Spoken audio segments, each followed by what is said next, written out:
Hello and welcome to Monin Park for a rare game in which the Beacons are the visitors here on their home field. My name is Seth Orensky, bringing you both ends of today's Little East Conference doubleheader.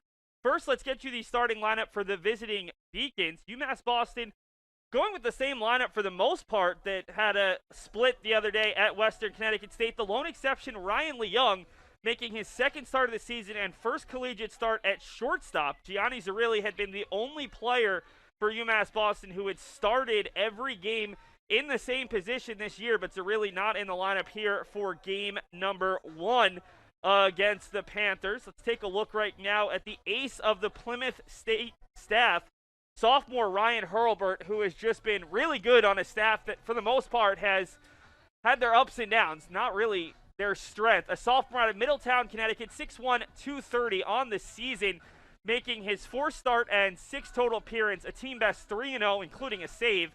Team low, 3.37 ERA for anyone with 5 or more innings. Also paces the team with his 18 2/3 innings pitched. He is not a strikeout pitcher.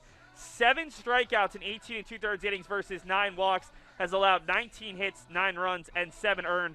Opponents hitting .257 against him as he looks to lead his team to a 4th win this season. He's not a guy who's going to go all that deep either, as he has not pitched longer than 6 innings in a contest this year. While we've got a moment, let's take a look at the defensive lineup for Plymouth State. A couple of changes for this side as well. Andrew Wasilewski came in back into the lineup yesterday after being out for 2 weeks. He just had 5 hits, 5 extra base hits, and 8 RBI in a sweep over Western Connecticut State.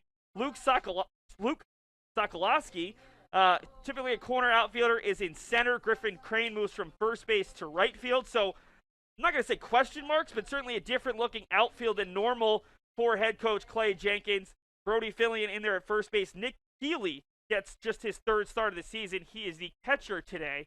So a different looking lineup than normal, but Plymouth State looking to carry over some momentum after they had a very nice day yesterday at home against half of Western Connecticut State's baseball team, earning a 13-3 Game 1 victory in 7 innings by way of the mercy rule, and an 11-4 victory in Game 2 in what was a rarity, I would say, in college baseball, if not a first that I've ever seen.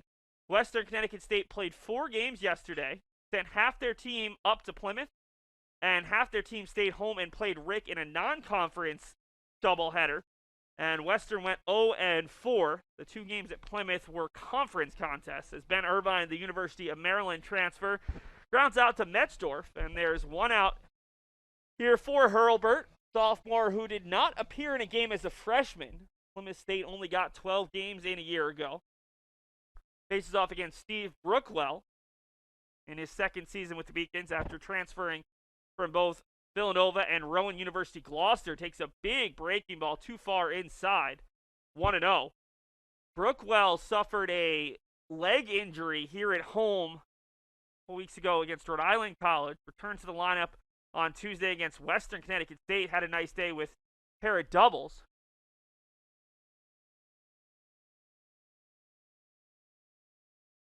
(2-0) to Brookwell,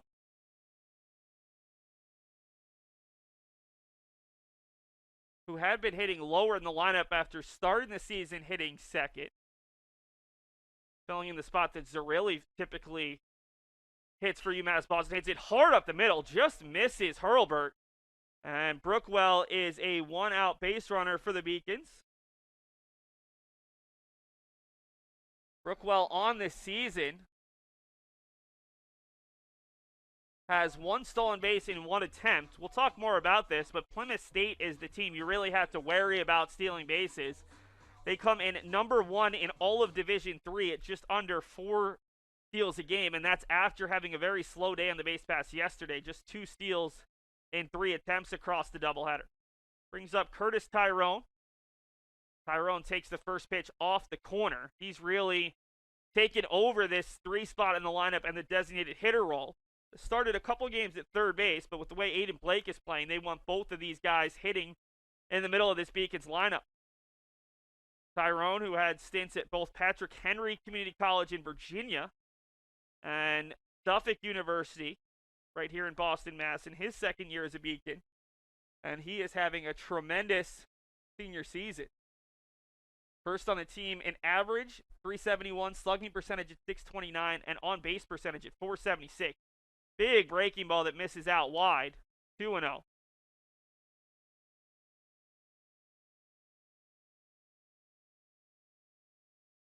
Tyrone the other day at Western Connecticut State, 4 for 9 with 2 runs scored, a double, and 2 RBI.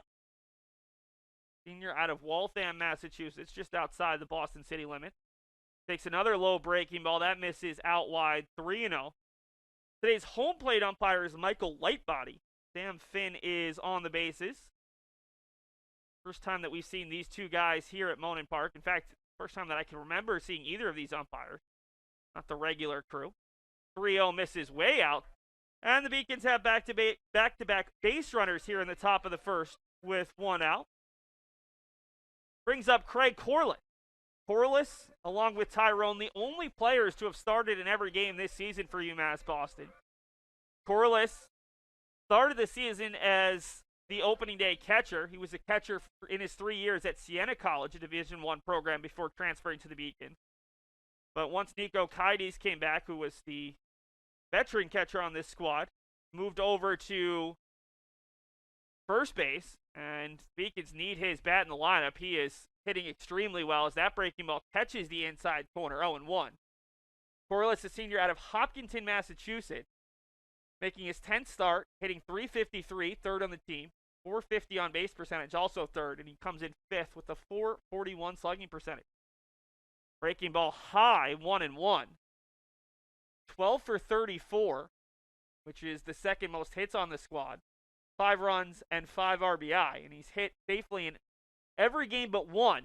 Had an 0-for against Southern Maine this past Tuesday. 1-1 to Corliss. Bounces away from Healy, and that's going to move both runners up 90 feet. That ball maybe made it 58 and a half feet. And the Beacons in a really good spot to potentially put up one, if not multiple runs here against Plymouth State's ace, Ryan Hurlburt. Plymouth is playing their 3rd and 4th games of the weekend. They had a COVID pause in the middle of April that has pushed a lot of games here into May. They've got 12 games scheduled from May 1st to May 10th. 2-1, good breaking ball. Corliss, knees buckled a bit there, 2-2. Hurlburt, it's all soft stuff here. You can see why he's not a big strikeout pitcher. But it's nice because he's got a really veteran defense. James Salta, a grad student, Joe Rothier, senior, Drew Metzdorf, an upperclassman, and Brody Fillion fills in today at first. So hopes that his defense can back him up. Well, this is probably the first time he's worked with Healy, the sophomore catcher out of Campden, New Hampshire.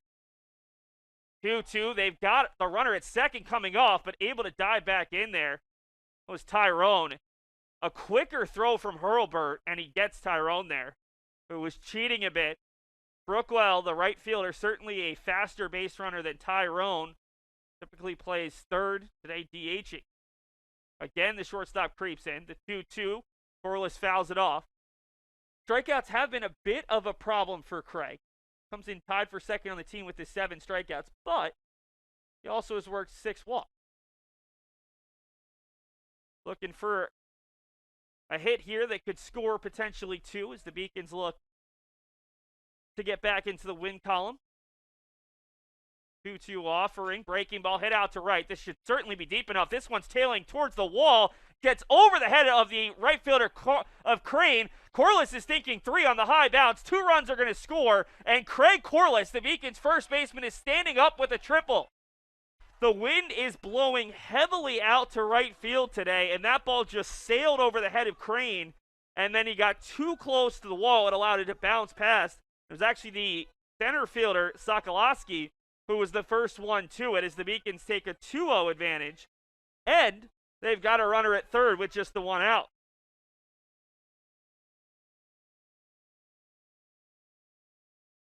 So a great start for the Beacons after Hurlburt got the leadoff hitter on a ground out to second. Single, walk, wild pitch, and a 2-run triple. And it brings up our player to watch, Aidan Blake. Aidan, the Beacons' sophomore third baseman of Lakeville, Massachusetts, making his 10th appearance and 8th start. 1-0 to Blake. Hit over to the shortstop, Ruthier. This will drive in a run. Throw across is in there in time, but it's 3-0 UMass Boston here. And we're only 5 batters into the contest.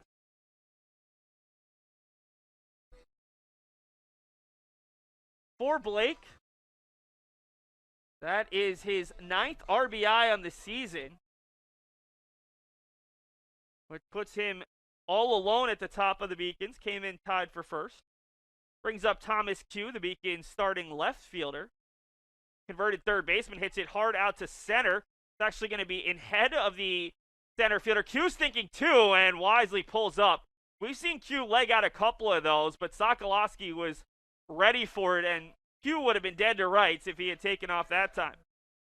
Little bit of a Q shot, if you will, off the end of the bat that allowed that one to fall in front of the center fielder. And the Beacons have their 3rd hit of the inning. 4th base runner for Nico Kaides. Kaides is another player to watch for UMass Boston. It's more going to be on the defensive side, how he handles the running game of Plymouth State. The junior out of Stanford, one of the Beacons' 4 captains on this team, takes a first pitch fastball for strike 1. Kaides makes his 9th appearance, 7th start. Didn't play in the opener, but has played every game since then, hitting .227, 333 on base percentage, and .273 slugging percentage. 5 for 22, 7 runs scored, and 3 RBI. He scored 4 of his 7 runs in Game 2 against UMass Dartmouth last Saturday, despite not having hit in that game. 2 walks, a hit by pitch, and reached on an error. Kaides, the lone returning starter from the Beacons' 2019 College World Series team. 1-1, 2 outs, 3 runs already in. The runner at first is Q. Breaking ball nearly catches Kaides, and it does.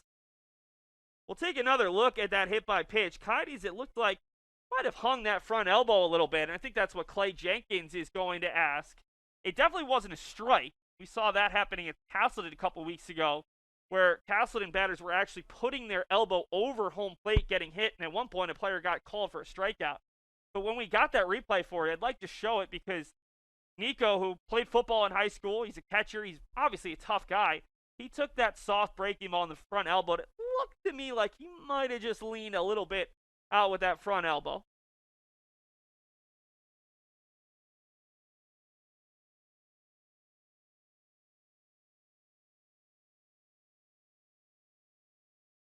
First, we're going to bring you Devin Slattery, Beacon sophomore second baseman, who's making his 4th consecutive start after not appearing in the Beacons' first 6 games.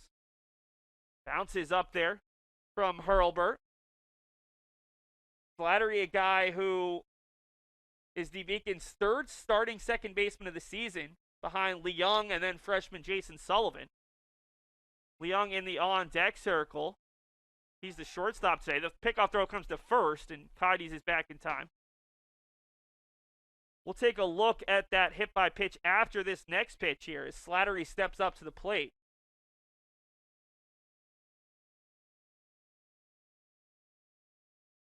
Devin, a sophomore out of Ware, Massachusetts. Breaking ball, catches the corner. Let's take a look at that Nico Kaides hit by pitch. And just look at the front elbow. Pitch is inside. And you see it's kind of tailing in, and he just takes it. Maybe grazes him. Certainly didn't try hard to get out of the way of that one. Pitch was probably in the 70s. Both runners take off. The throw's going to come to third. It's not in time. And Thomas Q, the much faster of the 2 runners, beats the throw. And the Beacons have 2 runners in scoring position with 2 outs here as they look to add to this 3-0 lead. Count is 2-1 to Slattery, who appeared in 1 game as a defensive replacement as a freshman, making his 4th straight start, 4 for 11, 2 runs scored, an RBI, 3 strikeouts, and a stolen base. Slattery hits it hard out to left. This one's going to get it down in front of Salta. Taking off for home is Kaides. The throw is off the line, and the Beacons lead it 5-0 on a 2-run single from Devin Slattery. His first collegiate at-bat here at Monon Park. It's not a home game, but it's as close as he's been to home, and the Beacons lead it 5-0 here in the top of the first. Well, I wondered personally how the Beacons would come out here on their home field, having to be the road team, it doesn't seem to affect them much. Up comes the junior Ryan Leung. Typically plays second. Today he's the starting shortstop. Takes a first pitch fastball for strike one as the Beacons have brought 9 batters to the plate here in the top of the first inning. Leung making his 6th appearance, 1 for 6 on the year with 3 runs scored and an RBI. Breaking ball. That one catches the inside plate, 0-2. Leung came in game 2 the other day against Western. Got his first hit of the season, 1 for 1 with a run scored and an RBI. He was a big hitter in the Beacons lineup as a sophomore. That just misses the outside corner with the fastball, 1-2. Leung a year ago went 5 for 12, started all 4 games. Had 5 runs, 3 RBI, a double, and hit the team's only home run in their 2020 COVID-shortened season. That breaking ball hits the bat. Otherwise, it would have been a wild pitch and allowed Slattery to move up, but it actually came and hit the bat that was behind Leung's head. So a bit of a break there for the Panthers. I'd love to show you that one as well. That's a couple of pitches this inning that have came really far inside on right-handed hitters. 1-2 from Hurlburt, and it's popped up over our heads. It'll get out of play. Ben Irvine, the Beacons leadoff hitter, is looking for his second at-bat of the inning. He's the only guy without a productive at-bat this inning. Irvine grounded out to second. Aidan Blake was the second out, but his 6-3 ground out led to a run scoring. Throw over, it's close, but Slattery's in time. Devin does have a stolen base in 1 attempt this year. At Ware Junior Senior High School, he played basketball, football, and baseball. Was a all-league and all-Western Mass player in all 3 sports. 1-2 bounces away. Slattery's going to take off. That's going to be a wild pitch as he was not originally going. And the Beacons have yet another runner in scoring position here. Count easily could be 3-2 if that didn't catch the bat of Leung on ball 1, or what would have been a wild pitch and ball 1. Count would run full. Instead, it stays at 2-2. Hurlburt, who came in with an ERA below 4, has already given up 5 here in the top of the first. 2-2, hit over to the second baseman, a chance for Metzdorf to get the Panthers out of the inning, and he does, but not before the Beacons score 5 runs on 4 hits. It is 5-0 UMass Boston as we head to the bottom of the first.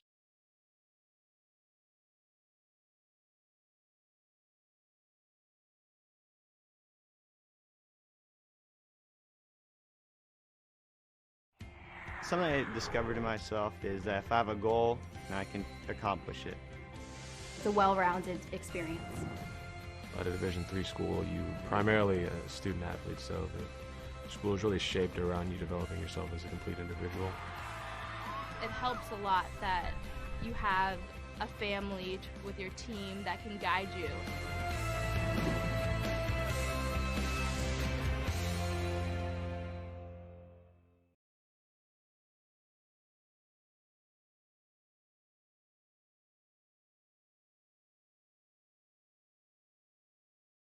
Take a look at the Plymouth State batting lineup, the hosts for this odd Little East Conference doubleheader. The big name is Andrew Wasilewski. You see that impressive .464 batting average. He's a guy who was out for a couple of weeks. Wasilewski comes in 13 of 28, 12 runs scored, 5 doubles, a triple, and 3 home runs. He had 5 extra base hits yesterday. Otherwise, he would have hit for the cycle, 5 for 7. Nick Healy, another guy to watch. He is in there as the catcher today. Typically, it's Gavin Cook who does the catching, but he's out for today's contest. And Andrew Salta, one of the grad students, he and his twin James Salta both having career years. Let's take a look at the Beacons' starting pitcher, Tim Cianciola. He's been a weekend guy starting game 1 of UMass Boston's doubleheaders on Saturday and Sundays.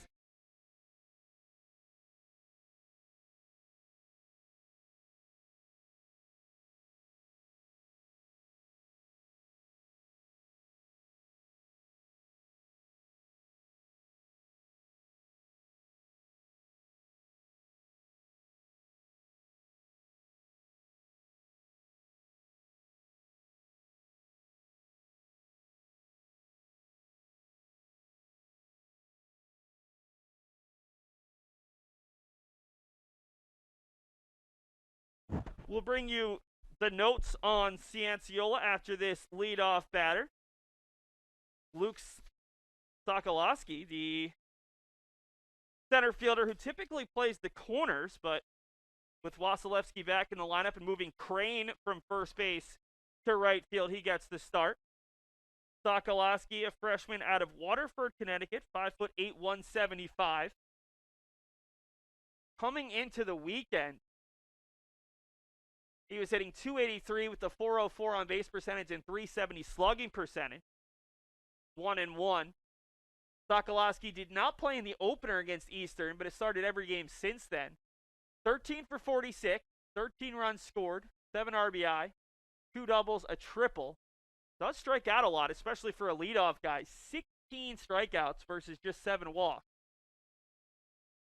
Was in a big slump before breaking out of it on Tuesday in Game 2 against Castleton. Had gone 0 for 10. But everyone really feasted yesterday against Western Connecticut State. 2-1, breaking ball catches the corner, 2-2. From Tim Cianciola, Beacon's sophomore righty out of New Milford, Connecticut, stands at 5'11", 180.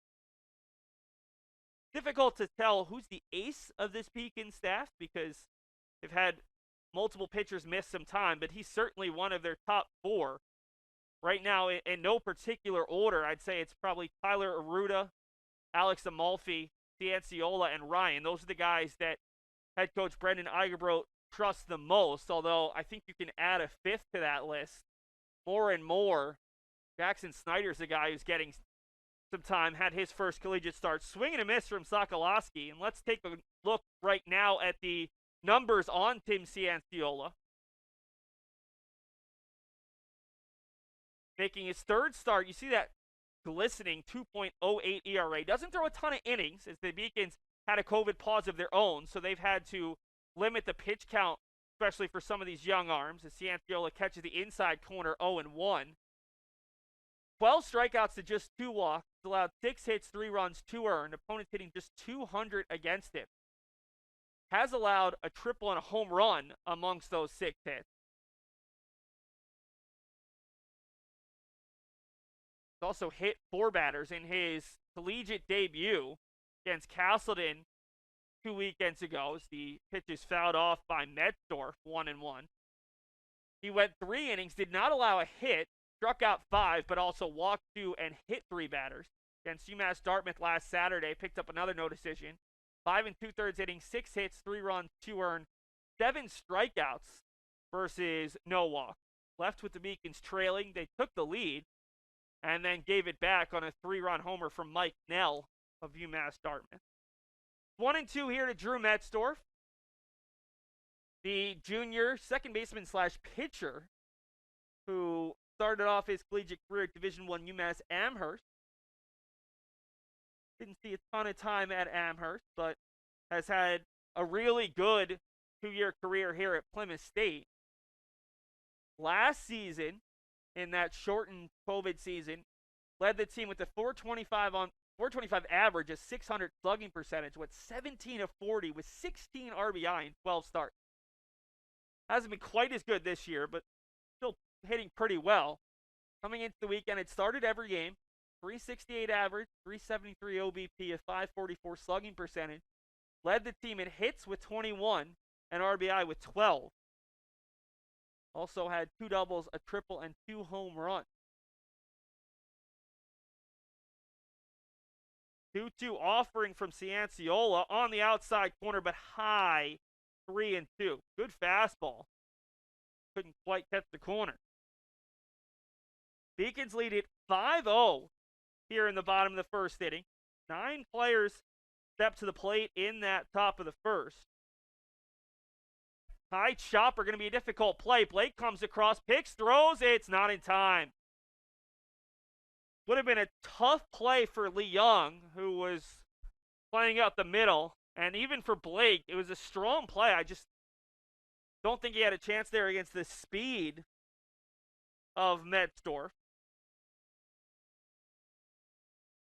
And now you run into the issue of Plymouth State with runners on. Metzdorf is a relatively tame 4 for 4 on the base pass. But as a team, Plymouth State runs and runs and runs and runs some more. 59 of 64 this season. Tops in all of Division III by a fair amount coming into the weekend.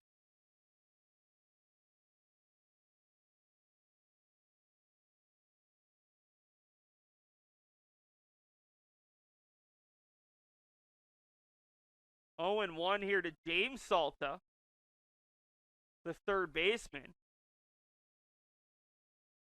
His twin brother Andrew hit 9th.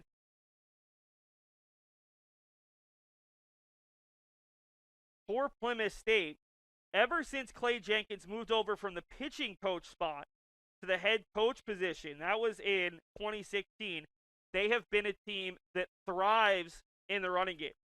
In 2015, the final year of Jenkins being the pitching coach, they ranked 241st in Division III out of about 370 teams in stolen bases per game.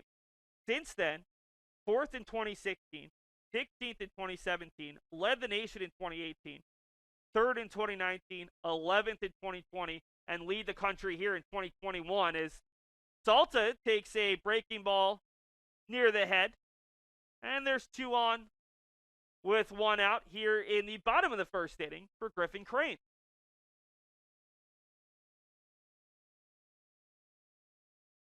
James Salta, who's playing in his 85th collegiate game, well, he comes in today 6 for 6. So good speed on the base pass, a combined 10 for 10 for Griffin Crane. The sophomore first baseman / right fielder out of Lancaster, New Hampshire.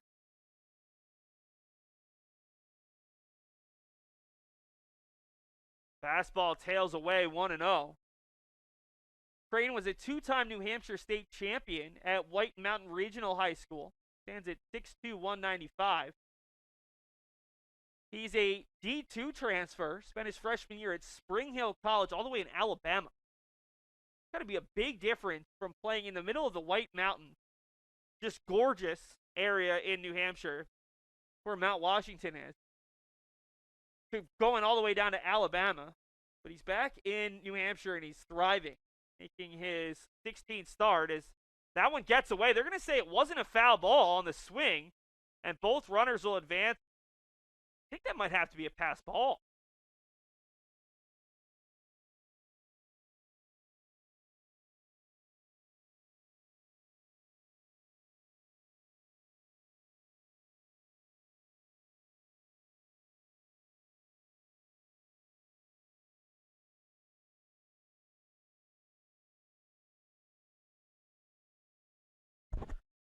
So I'm being told that that was actually a double steal.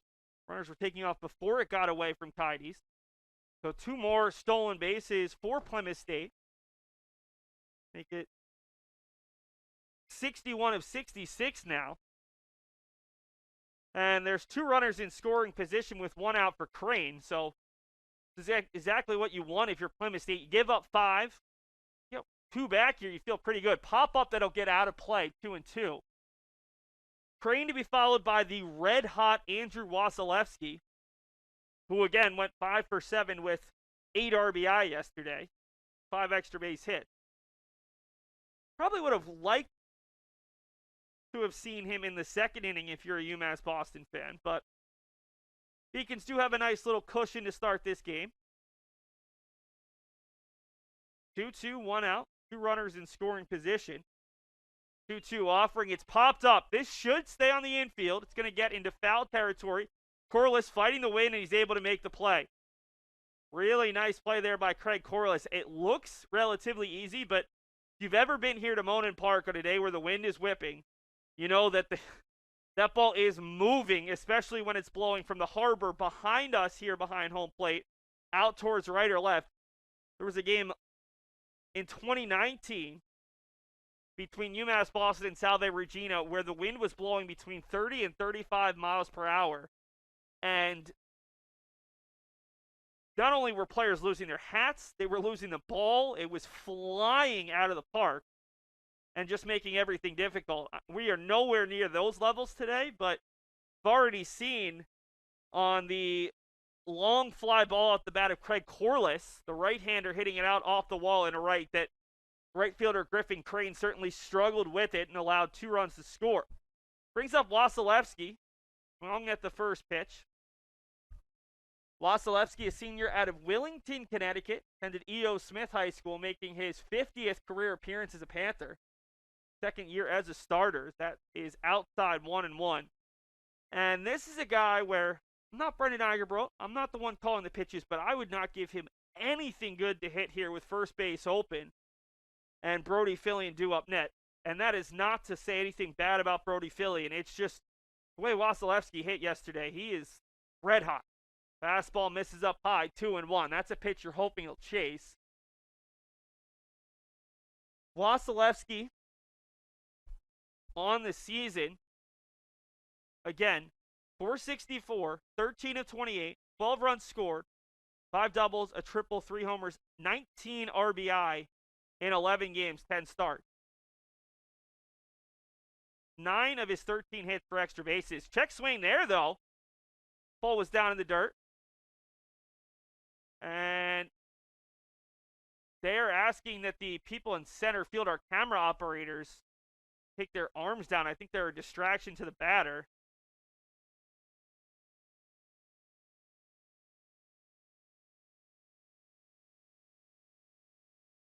So after a brief delay, we've never had that happen at Monin Park since we installed our center field camera a few years ago. We are back to action. 2-2 here to Wasilewski. Big pitch here for Cianciola. If he can get out of this, keep Plymouth State at bay after facing the heart of the order in Crane and Wasilewski with 2 runners in scoring position, it would be a huge, not even a momentum shift, but just add on to the momentum the Beacons have already, as Plymouth State has a couple guys just beginning to soft toss out there in the pen. 2-2 offering, swung on and missed. Tim Cianciola able to work his way out of a jam. It's 5-0 UMass Boston after an inning.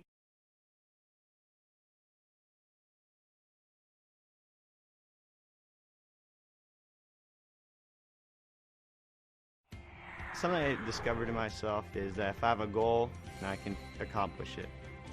It's a well-rounded experience. At a Division III school, you primarily a student athlete, so the school is really shaped around you developing yourself as a complete individual. It helps a lot that you have a family with your team that can guide you.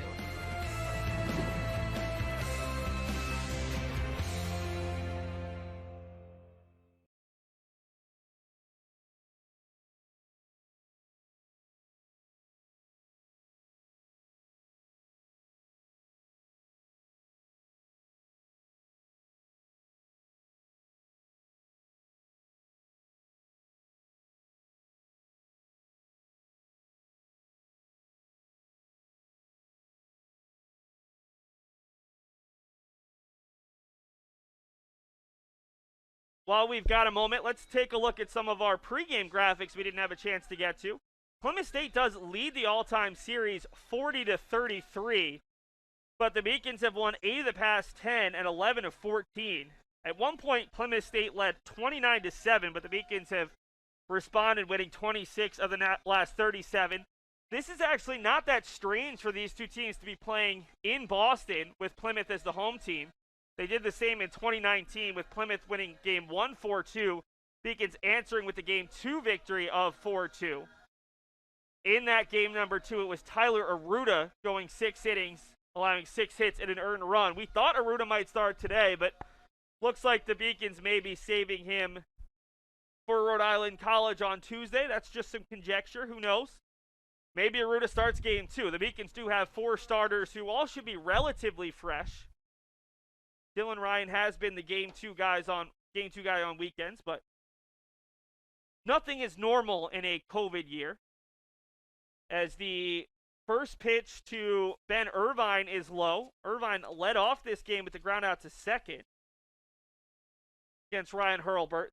Each of the next 3 Beacons reached and scored, part of a 5-run top of the first inning. 2-0. And one of the things to note I think Plymouth has run into a very similar problem to UMass Boston in terms of pitch count. They haven't been able to build up their pitchers as much as they would in a normal spring. As the 2-0 is low, 3-0. Hurlburt hasn't thrown more than 83 pitches in a contest. Now, in a normal game, if you're pitching well, you hope that's going to get you 5 or 6 innings, maybe even into the 7th if you're pitching really well, as that catches the outside corner on 3-0. But with such a long first inning in which Hurlburt was forced to go through the entire lineup and face a couple of long counts, you already have to worry about pitch count here in the second if he can't settle in. 3-1, another chopper by Irvine. First baseman will step on the bag as he grabs it. Easy play for Brody Fillion, and Irvine is 0 for 2. Hurlburt has already thrown 38 pitches. So if you figure he's probably got somewhere between 80 to 85, maybe stretch him out to 90. Thrown about half of his pitches here, and there's only one out in the top of the second. Now, if he can get a quick inning here, quick inning in the third, feeling better. But I'm sure at minimum, Clay Jenkins was hoping to get Hurlburt, the best statistical pitcher on his roster, through at least 5 against this Beacons lineup. 0-1 bounces up there, 1-1.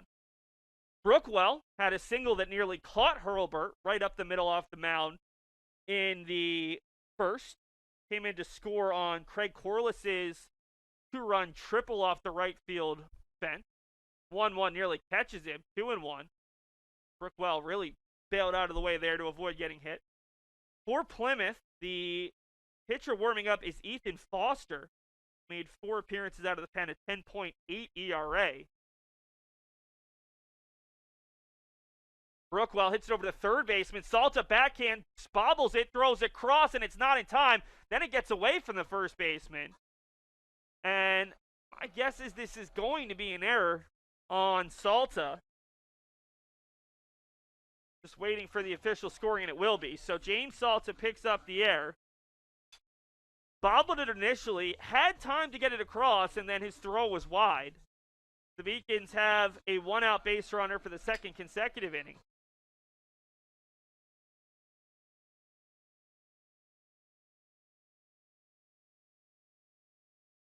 Brings up Curtis Tyrone, who walked and scored in the first inning. Tyrone, the Beacons' designated hitter.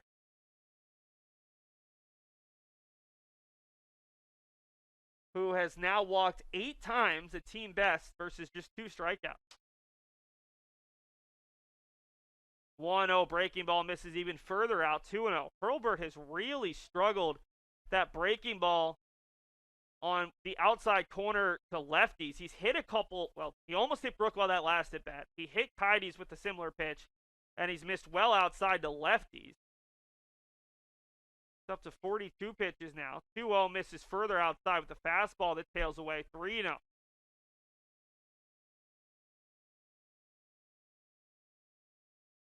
I wonder how long you stick with Hurlburt, but at the same point, there's so much congestion in terms of games for Plymouth State. You need these innings, especially out of a guy like Hurlburt that has been so good as Tyrone works his second walk of the game.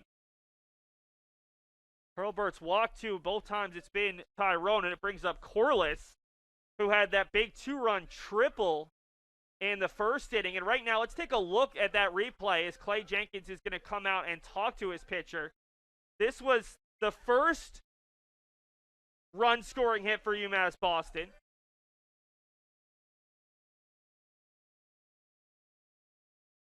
So this is Craig Corliss. Same situation, 1 out, no runs in though. And Corliss hits this ball, and just look at the flags whipping out there in right. Crane going back, and it bounces hard off the wall, bounces back, and it allows Corliss, who not the fastest runner, to go all the way to third standing as the Beacons were able to score 2 runs, and Ryan Hurlburt is out.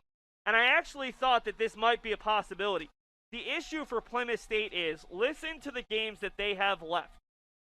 This is their 10th conference game, just like UMass Boston. You're going to play 16.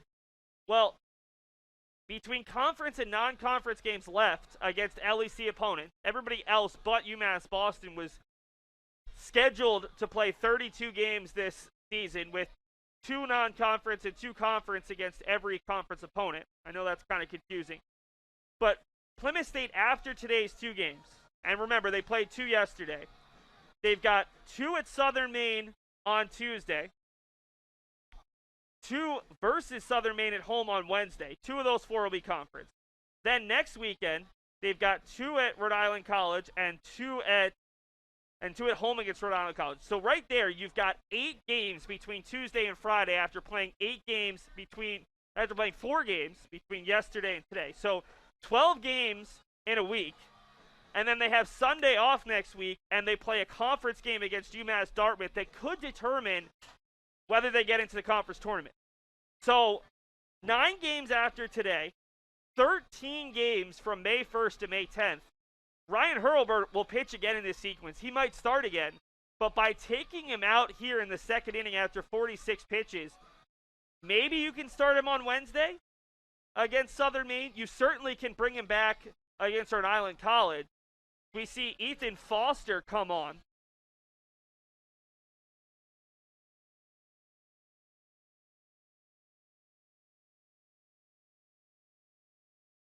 And he inherits a bit of a jam. 1 out, top of the second inning. 5 runs already in.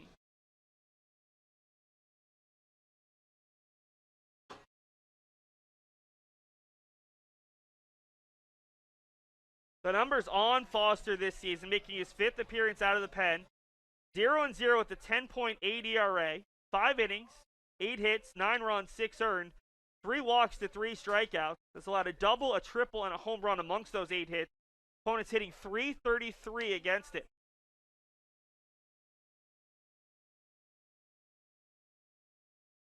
Foster is a sophomore, 6'2", 160 out of Athens, New York. Attends Coxsackie Athens High School in New York. First I've ever heard of Coxsackie Athens. Faces the Beacons cleanup hitter Corliss, and his first pitch is a high fastball.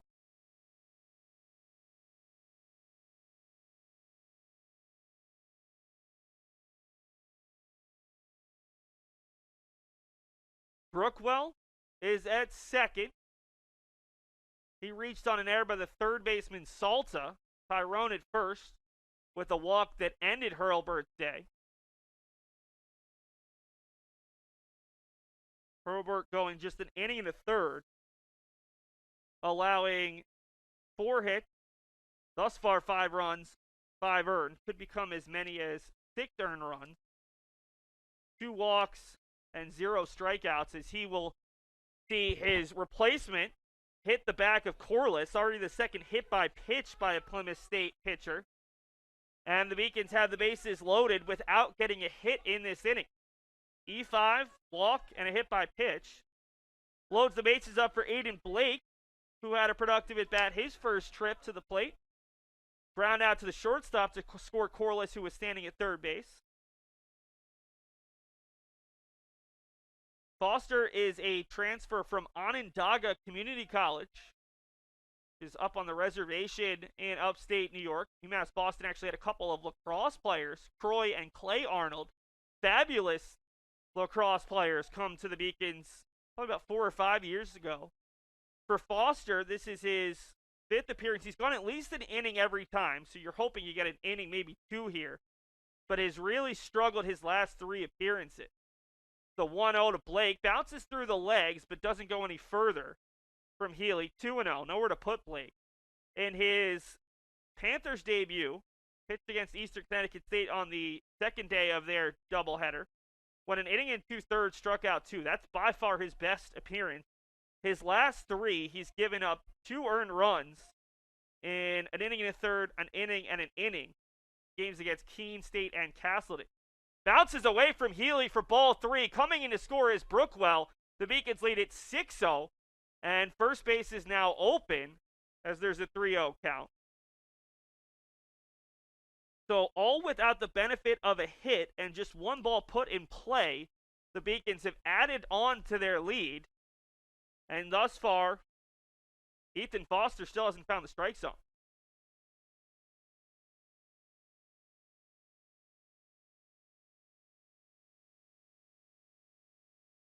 got another stoppage. I don't think Plymouth's going to go to the pen right now, but Clay Jenkins is really looking to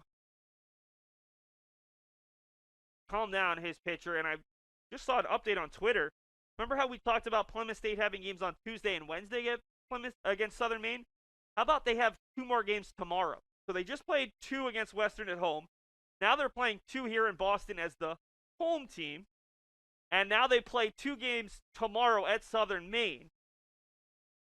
So they will have played 6 of these 13 games in the span of 72 hours. I think Clay Jenkins just called for a reliever. So Ethan Foster lasts 3 pitches, which is the shortest outing I can ever remember from a pitcher who faced a complete batter without getting an injury. And we'll see our 3rd pitcher of the inning as Ryan Conklin makes his way out of the pen.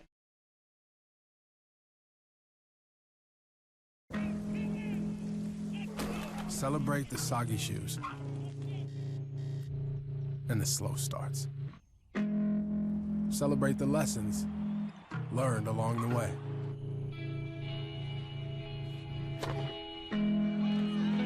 These are the wins. Not the shiny, nail-biting kind. These are the last a lifetime kind.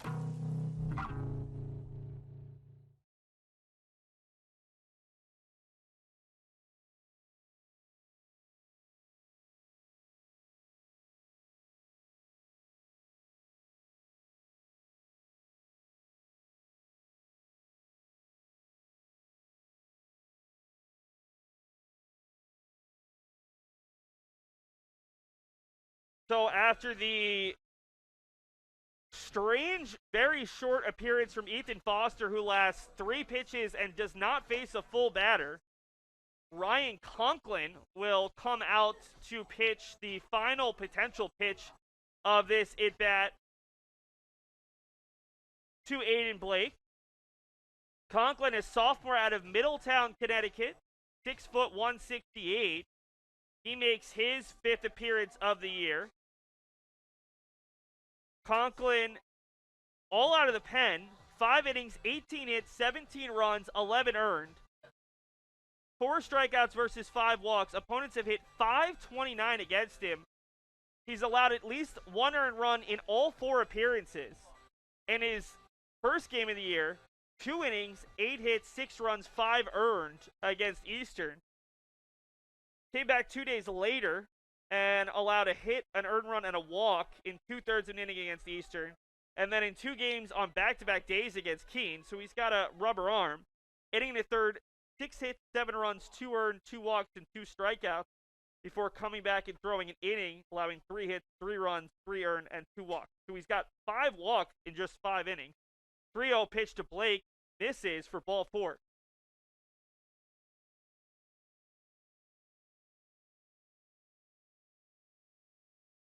So Ethan Foster will be given the walk because he threw 3 of the 4 pitches. But the bases are full of beacons here for Thomas Q. And remember, UMass Boston's already scored a run in the inning. They scored 5 in the first. They haven't had a hit in this inning as the bases are still loaded. That catches the outside corner, strike 1. First strike from a reliever. Steve Brookwell reached on an error with 1 out. Curtis Tyrone walked. Craig Corliss was hit by a pitch. All 3 runners moved up on a wild pitch to score Brookwell. And now Blake walks to load the bases up as Q, way out ahead of that breaking ball, goes down to a knee. 0-2 here for Conklin with Nico Kides on deck. Plymouth State just hoping to get out of this jam unscathed, at least just the 1 run. 0-2 offering to Q, misses, gets away from Healy, but not far enough. 2 defensive changes today for Plymouth State.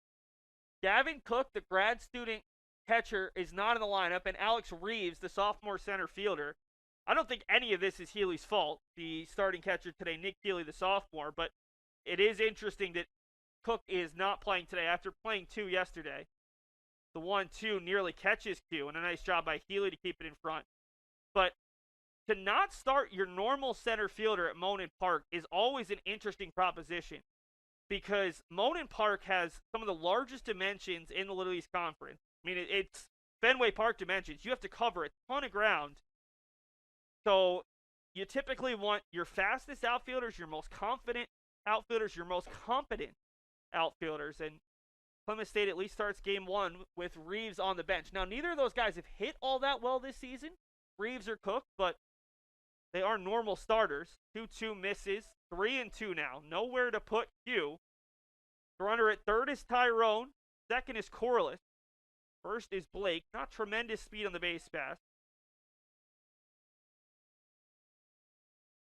See what Conklin gives to Q here at 3-2. 3-2 offering, fouled off. The starter Hurlburt, who came in with a 3.37 ERA, only pitcher on the staff who's thrown more than 5 innings this year with an ERA below 6.61. Team ERA of 8.22. Gone after just an inning and a third. Q swings and misses. And a big second out of the inning.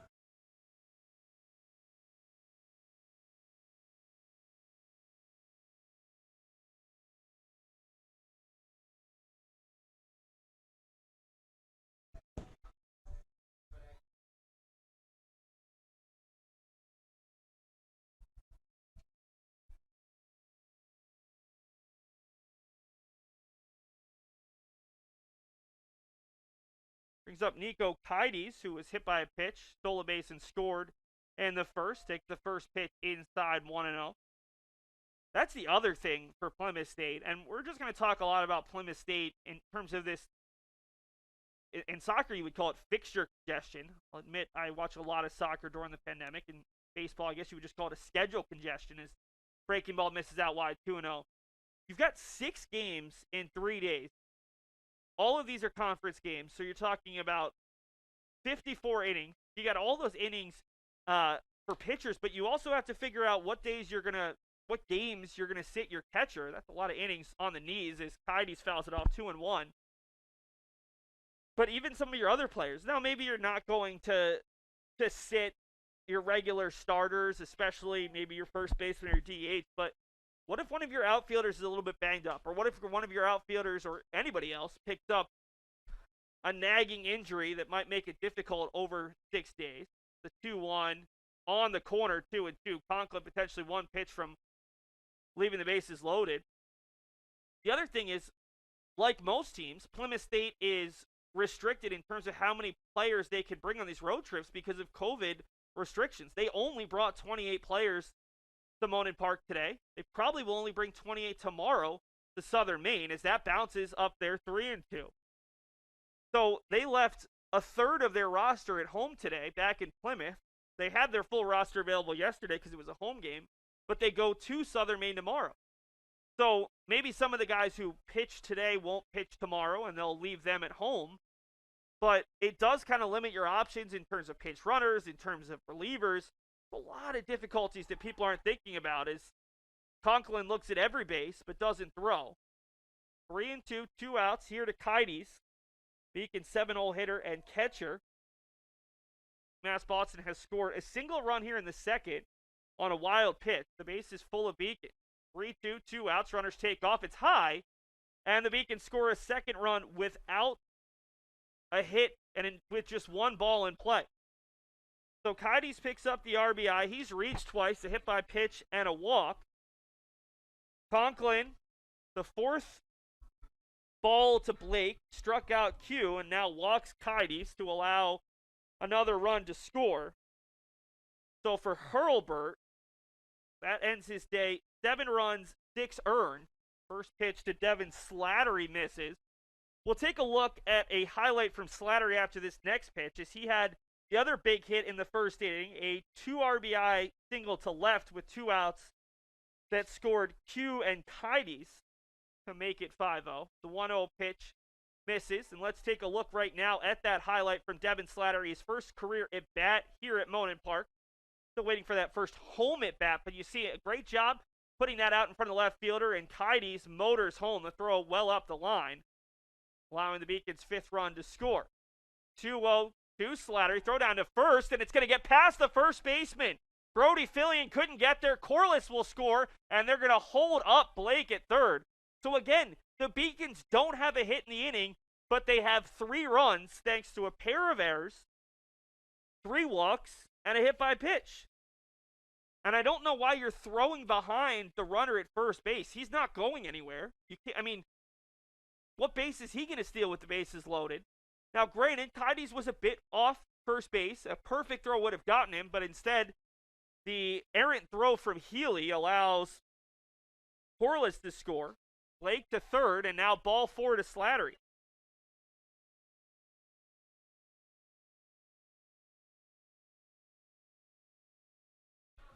Really quickly, let's show you a pitch from last inning for Ryan Leung, where it actually hit his bat on what could have been a ball. This was probably the only break Plymouth State pitching has had. See this breaking ball? It hits the bat on a ball that could have been a wild pitch, allowing runners to move up.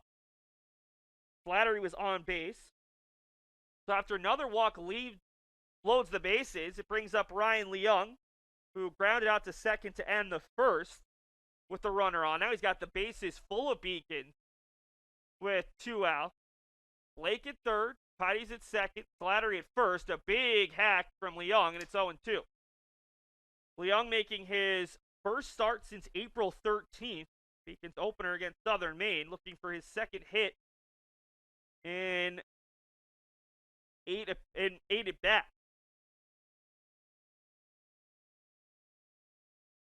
There's been a wild top of the second in which the Beacons don't have a hit. 6 batters have reached. 4 walks, a hit by pitch, pair of errors, and this is the 3rd pitcher of the inning for Plymouth State. 0-2 to Leung just off the corner, 1-2. I was saying to our director before this game that this first game should probably move quickly. You have one of the Beacons' better pitchers in Cianciola. You have the Panthers' ace in Ryan Hurlburt.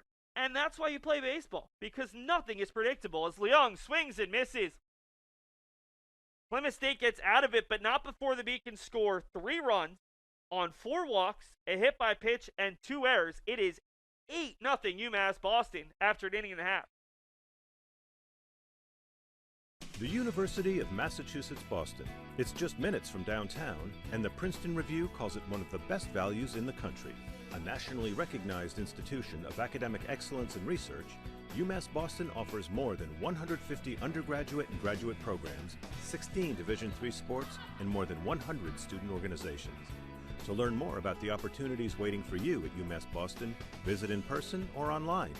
UMass Boston, a research university with a teaching soul.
Bottom of the second inning, and Plymouth State has their work cut out for them. They had 2 runners in scoring position with 1 out in the bottom of the first, down 5-0. But Tim Cianciola was able to get a pop-up foul to Craig Corliss, and then struck out Andrew Wasilewski, the red-hot Andrew Wasilewski, for the third out. He'll face Brody Fillion, Nick Healy, and Joe Ruthier, 6, 7, 8 for Plymouth State. The Beacons have already seen every batter in their lineup hit twice here before Plymouth State's sixth-hole hitter steps the plate, setting 9 batters to the plate in both the first and second innings. Cianciola's 1-0. Breaking ball catches the outside corner to Fillion. Brody, a junior out of Littleton, New Hampshire, who really likes that forest green color. Breaking ball catches the outside half. He started his career at Castleton University, another Little East Conference school with similar color scheme. This season, coming into the weekend, 6 games, 3 starts, 5 for 12 with no runs, an RBI, and 2 doubles. Hit it hard, but right at Slattery on a line for out number 1. And not to get ahead of myself, because clearly I had one assumption about how this game could possibly go, and it was dead wrong. But if you're Tim Cianciola, making your third collegiate start, pair of no decisions, all you got to do is get outs these next couple innings and get through 5, and he's likely en route to his first collegiate win, which has to be a good feeling. First start, he knew he wasn't going to have enough pitches to throw 5 innings.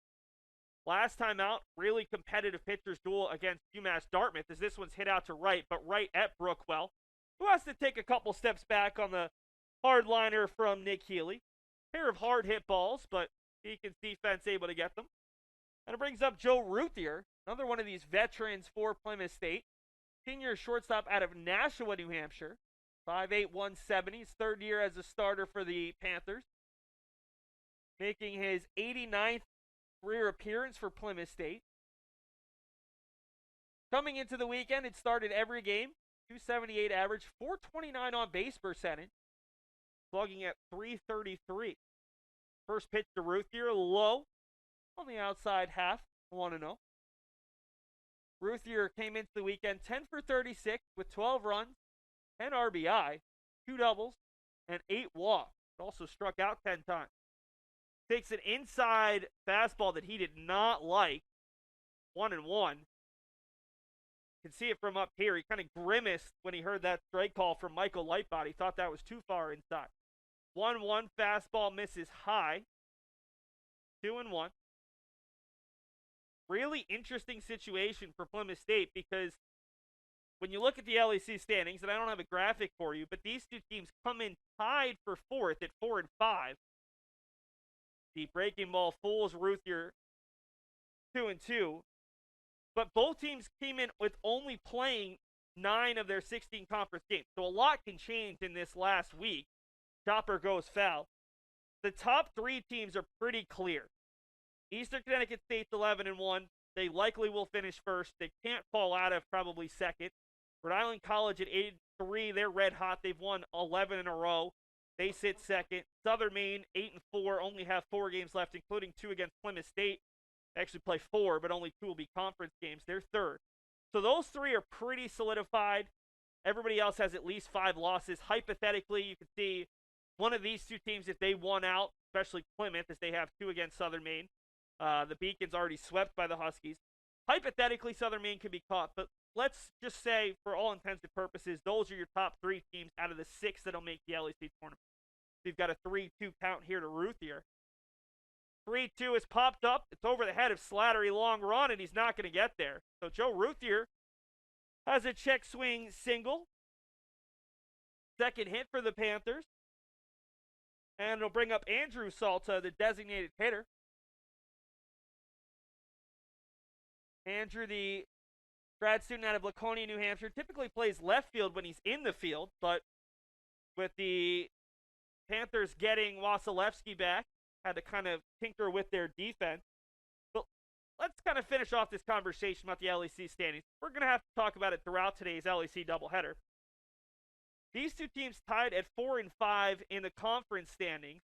Only 6 teams get in. Castleton got swept yesterday. They're now 6 and 8. They sit 6th. UMass Dartmouth just behind Castleton at 5 and 7, and then Keene State and Westcon 2 and 7, 2 and 11. Westcon's pretty much eliminated. There's a swing and a miss from Andrew Salta 0-2. Westcott has 3 games to go. The most wins they could have is 5. Keene State 2-7. They've got a ways to go, but not hypothetically eliminated.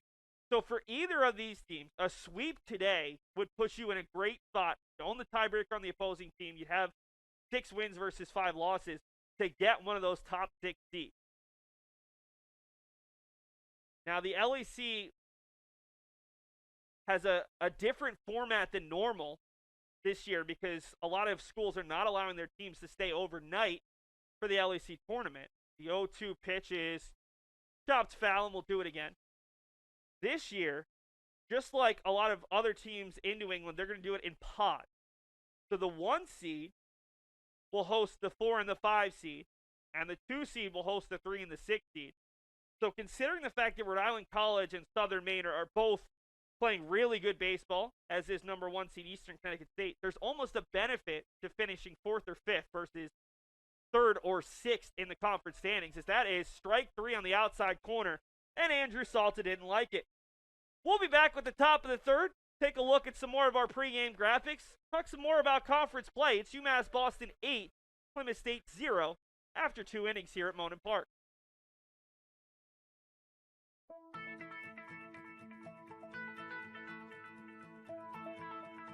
College has given me the flexibility to pursue my passions and my interests, and I've recreated my identity for myself aside from just being an athlete. My greatest personal discovery has been that I am capable of doing things that I didn't know I was capable of doing. To be able to study what I wanted to and continue to play the sport I love, all of those things came together very nicely in one package in Division III.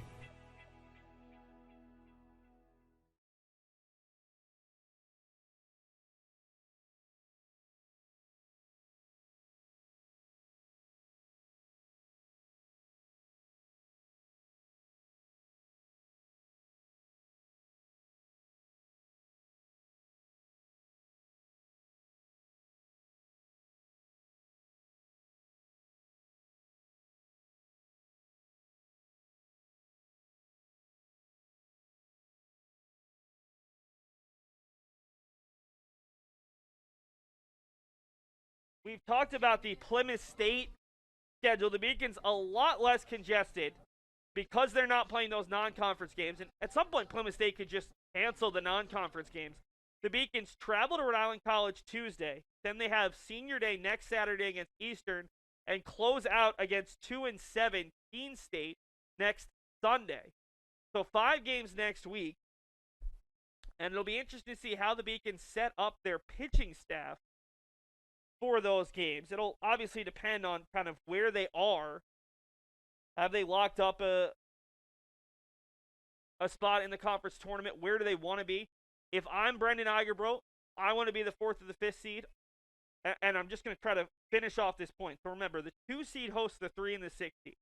If the top 3 seeds stay in some order of how it is, currently EastCon 1, Rick 2, Southern Maine 3, I would prefer, if I'm Brendan Igerbro in the Beacon, to only have to play EastCon and one of Plymouth State, Castleton, UMass, Dartmouth. You can beat EastCon. It's a double elimination pot of 3. So you've got to, if you're in the 4-5 matchup, winner of that plays the number 1 seed. If you can beat the 1 seed, then the 1 seed has to go back, play the other team, and hopefully you're 2-0. EastCon, or maybe even the 5 seed comes out of it, and you're through. Versus if you play in that 2-3-6 matchup, you've got to play the 6, and you've got to play. There's more good teams in that scenario. As there's a 4-pitch walk, a 6-pitch walk to Ben Irvine from Ryan Conklin, who starts out this 3rd inning after facing 5 batters in relief in the 2nd inning. He came on with a 3-0 count to Aidan Blake, walked Blake, struck out Q, walked Kides to allow a run to score as it's chopped over to the 3rd baseman Salta. He'll look at the 2nd base, throws across, and it's not in time. It's not an error, but it's a mental error there by James Salta, who thought about it going to 2nd, realized Irvine, one of the Beacon's fastest players, was going to be safe, and then the throw was just a little bit late to allow Brookwell to reach, who Brookwell now has reached 3 times, single up the middle, reached on an error by the third baseman his last time up, and now has an infield single. So 2 for 3 on the day with a pair of runs scored. Brings up Curtis Tyrone, who has walked and scored twice. Breaking ball misses out wide. You especially don't want to be in that 2-3-6 spot if you're the 60, because then you've got to somehow make your way through both Rhode Island College and Southern Maine. Southern Maine ranked, Rhode Island College hotter than any team in the LEC. 1-0 here to Tyrone, who's yet to put a ball in play. Takes that one on the inside half, 1-1. It is 8-0 UMass Boston here in the top of the third. The Little East Conference mercy rule is 10 runs after 7 innings, so Plymouth State has tons of time to get back into this game. 1-1 offering. Tyrone swings at a pitch that almost caught him there, 1-2. Good breaking ball from Conklin. Now, for non-conference games, you can elect to put the mercy rule earlier on in a game. Yesterday's non-conference doubleheader between WestCon and Rhode Island College at WestCon, they elected to play 7-inning games, as Tyrone got just a piece of that. He's walked twice today, bringing his season total to a team best 9 walks. Struck out just twice in 35 at-bats. Leads the team with his 13 hits and his 9 walks. So yesterday, Rick and WestCon agreed to play 7-inning doubleheaders in their 2 non-conference games. And Rick earned mercy rule wins in the 5th and 6th innings because they led by 10 or more. 1-2, hit up the middle. This one's got a chance to get through. It goes off the glove there of Metzdorf and into center field. It's going to score Irvine.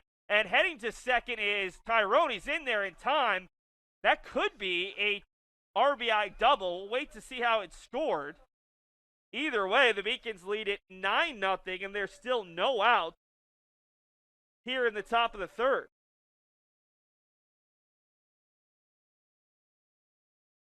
Tyrone avoids the strikeout, and it's going to be an RBI double for Tyrone. Not hit hard, but the deflection off the glove of Metzdorf made it a little bit easier as the infield comes in here to Craig Corliss with 2 runners on and no outs. Irvine scores from second. Brookwell up to third.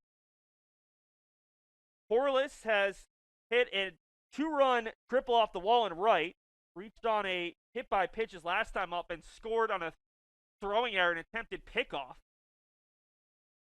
Scored twice today. The Siena College transfer out of Hopkinton, Massachusetts, which serves as the starting point of the Boston Marathon, although we haven't seen a Boston Marathon since 2019. 1-1 breaking ball. Catches the inside half, 1-2. Corliss, in 3 years at Siena College, made 67 appearances, 41 starts. Making his 10th start today for the Beacons. Comes in the top 3 on the team in batting average, doubles, and total hit. Fouls it off to stay alive. Stays at 1-2. Aidan Blake awaits on deck, as UMass Boston has just feasted thus far on Plymouth State pitching. A big part of it has been Plymouth State pitchers have struggled with their accuracy. 6 walks, a couple hit by pitches, some wild pitches. Hasn't really been all Beacons bats, just the 6 hits. That one gets away, and somehow Healy dives behind Corliss to keep that from getting behind the plate. And I love that from Ryan Conklin. Conklin, you could see how relieved he was when Healy got it. Putting his hand over his stomach, just looking really scared, and then just gives his catcher a big thank you for keeping that from allowing another run to score. 2-2, and Corliss will foul it off.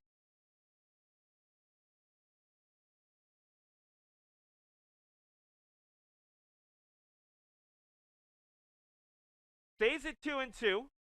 Brookwell over at second, reached on an infield single. Tyrone at second, the RBI double that glanced off the glove of Metzdorf. Infield stays in for Plymouth State with no outs. 2-2 is low, 3-2.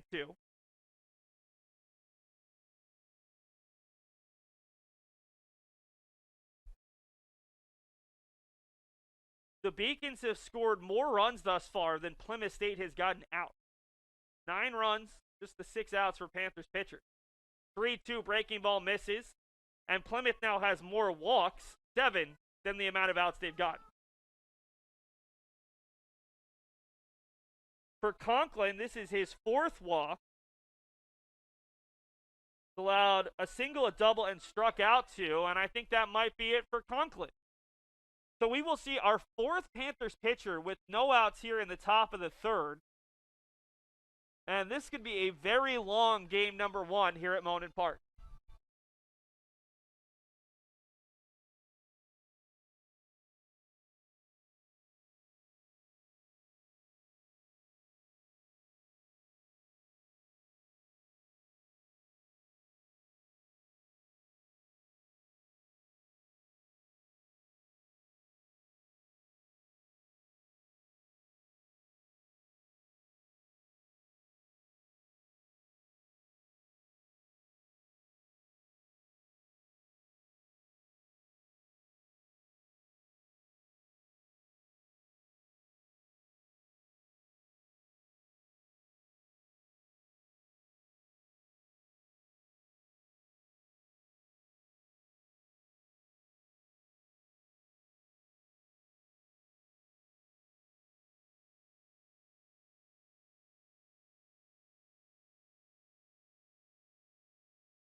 The new pitcher for Plymouth State is Max Lamora, listed as an outfielder, but making his 2nd pitching appearance. The junior out of Concord, New Hampshire, attended Bishop Brady High School.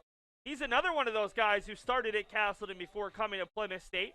And ironically, his only appearance of the season came against Castleton. Went an inning, did not allow a hit, a run, a walk, or a strikeout in a game that Castleton lost 9-8 on Tuesday. So Lamora will inherit a big jam. The bases are full of Beacons. There are no outs. A run is already in. And Lamora will face Aidan Blake, who might be the hottest hitter on the Beacons team.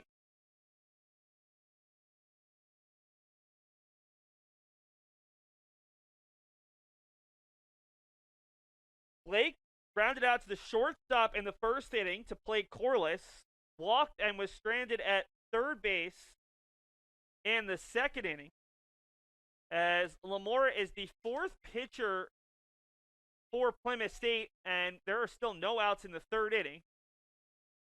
This is the top of the 3rd because Plymouth State is technically the home team. Blake hits it up the middle. This could be 2. Bobbling it is the shortstop, Ruthier. They'll get the runner at 2nd. Go down as a fielder's choice, an RBI for Blake, and that is honestly a huge break for the Beacons because that should have been 2, and they could have gotten out of the inning potentially with a pop-up, a fly-out, a strikeout, and now another run in, and the Beacons could make the Panthers pay if they're able to do anything further. It's not an error on Ruthier, but that's about as tailor-made of a double play ball as you're going to see. Coming in to score was Brookwell. Tyrone to 3rd. Corliss is erased on the fielder's choice, 6-4, and it brings up Thomas Q, who hits it hard to 2nd baseman. This is a chance for 2. Metzdorf to Ruthier, and they'll get out of it. So Lamora needs just 3 pitches to get out of the jam. 1 run does score, but the 4-6-3 inning-ending double play keeps the game at 10-0 through 2.5.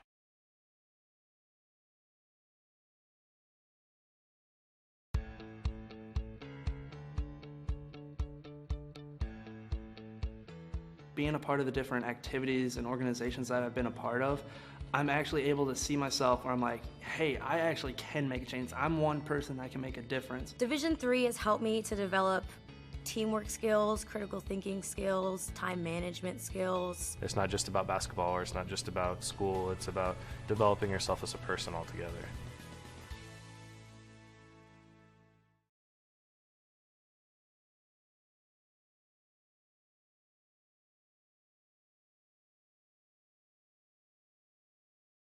Take a look at some of the things we wanted you to know going into this doubleheader. Today's games are Plymouth State home games, if you haven't picked up on that, as they'll hit here in the bottom of the 3rd. the reason is when the LEC schedule came out, UMass Boston was supposed to host 10 home games. Plymouth State was supposed to host 6 home games. So this is a way to even it out. Now the Beacons are playing on their home field, which has the added benefit of Plymouth State only being able to bring 28 of their 42 players to today's game. But Plymouth State does have the benefit of hitting second. Plymouth has been red hot in games away from home, and I'm going to count this as away from home because they're not playing up at Plymouth, New Hampshire. Beacons pitching staff, the one thing that they've been really good at is striking out batters. 11th in Division III with almost 11 strikeouts per game. They've got 2 guys, Dylan Ryan and Alex Amalfi, who both are in the top 30 in the country, both striking out way more than 10.6. And Plymouth State, number 1 in Division III, averaging just under 4 steals per game. They've already stolen 2 bags today, both coming on a double steal. But Tim Cianciolo has done a good job of limiting the amount of base runners against it. A single and a hit by pitch with 1 out in the first. The double steal put both runners in scoring position with 1 out, but he was able to work out of the jam. Then a 2-out single in the second. He'll face the top of the lineup to lead off the third, and the first pitch is high to Luke Sokolowski, who struck out swinging, one of 3 strikeout victims thus far for Cianciola, who came in with 12 strikeouts versus 2 walks in his 8 2/3 innings. He is a guy with really good stuff. I mean, on the one side for UMass Boston, it's a very young staff. The 1-1 is chopped over to the third baseman, Blake, takes it up. A lot behind the throw, and Sokolowski is retired. Especially early this year, because of the COVID pause that cut down on the Beacons being able to build their pitchers up in terms of pitch count, we saw a lot of pitchers in their first couple of games, especially their doubleheader against Castleton, where the guys just didn't have the arm strength to throw multiple innings. They didn't really have command of their breaking stuff. But in saying that, we've also seen a lot of young Beacons pitchers with promise. And when you think about some of the guys the Beacons have graduated, they graduated the all-time leader in wins and Fernando Burgos after the 2019 season, the top closer, not only in program history, but one of the top closers in D3 history in Bobby Tramandozzi. They also graduated last year, Ben Gottesman, who was one of the team starters on the College World Series team, Joey Rogers, who was a top reliever on that World Series team and one of their top starters last year. That misses low. 2-1 here to Metzdorf, who singled to the third baseman on a high chopper back in the first. Then you factor in Dylan Fashionpour, who was another one of the starters on the 2019 team as a freshman, is out with an injury, is yet to pitch. This has been a pretty impressive pitching performance. This one's hit out deep to center, and it's over the head of Irvine. This will be extra bases for Metzdorf, already at second base, still bobbling it. They'll hold Metzdorf at third base, and that's another time where wind blowing out, and Drew Metzdorf able to reach third base with just 1 out. Similar situation to the first inning, although they had 2 runners on for Griffin Crane. Instead, it's an RBI opportunity for James Salta.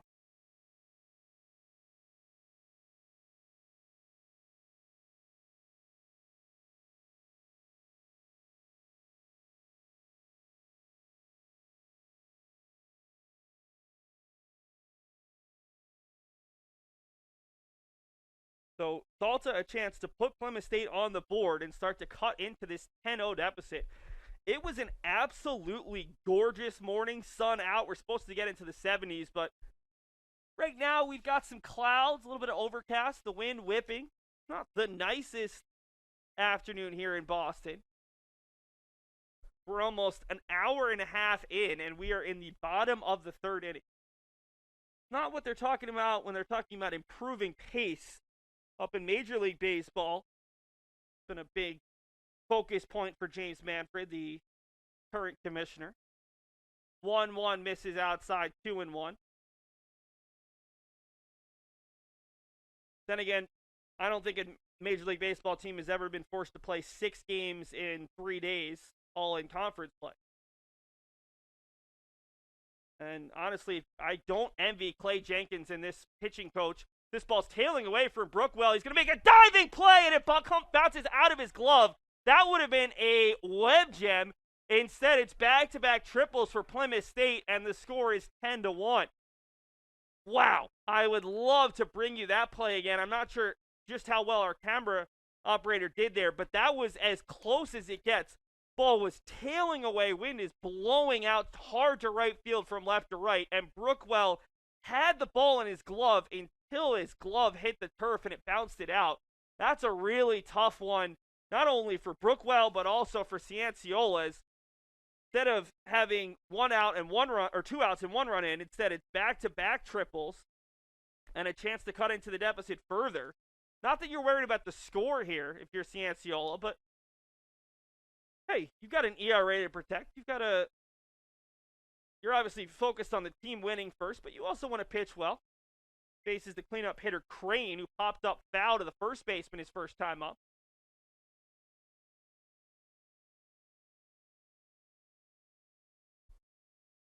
Back-to-back triples for Plymouth State to get them back within 9, and that 10 runs is an important number when we get later in the game. Remember, the 10-run mercy rule after 7 innings. So Plymouth State, if the Beacons continue to lead, this one bounces away. Kides, though, quick to run after it, and that kept Salta over there at third base. We get closer to the 7th. UMass Boston, I'm sure, would love to save some of their pitching. They don't have quite as much congestion as Plymouth State, but got a full game 2. And you never know. Maybe it'll be the opposite way, and the Beacons will lose their starter early in the game due to wildness or something like that. 1-2 offering. That's too far inside to Crane. 2-2.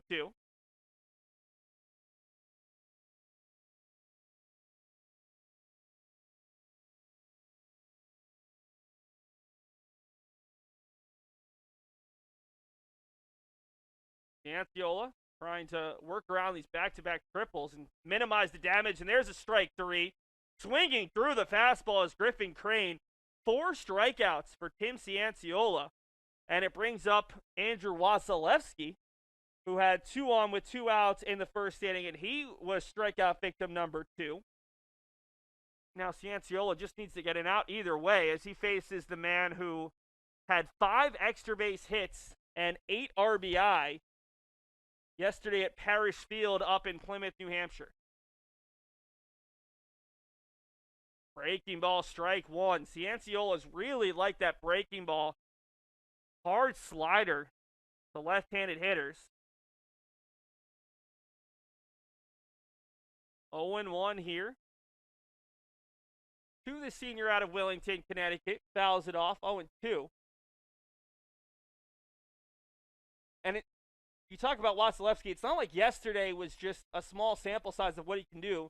Against Keene State back in early April, third game of that 4-game set, he went 3 for 4 with a run scored, 7 RBI, 2 doubles, and a homer. So he's an extra base hitting machine. 9 of his 13 hits coming in were extra base hits. Came in with a team-high 19 RBI. For comparison's sake, the leader for UMass Boston in RBI, the Beacons have played a few less games, is Aidan Blake, who's got 9 of them. Actually, Curtis Tyrone tied him. He has 9 as well. Breaking ball misses way outside, 2-2. That's probably a pitch they were hoping Wasilewski would chase, but you got to get it a little closer.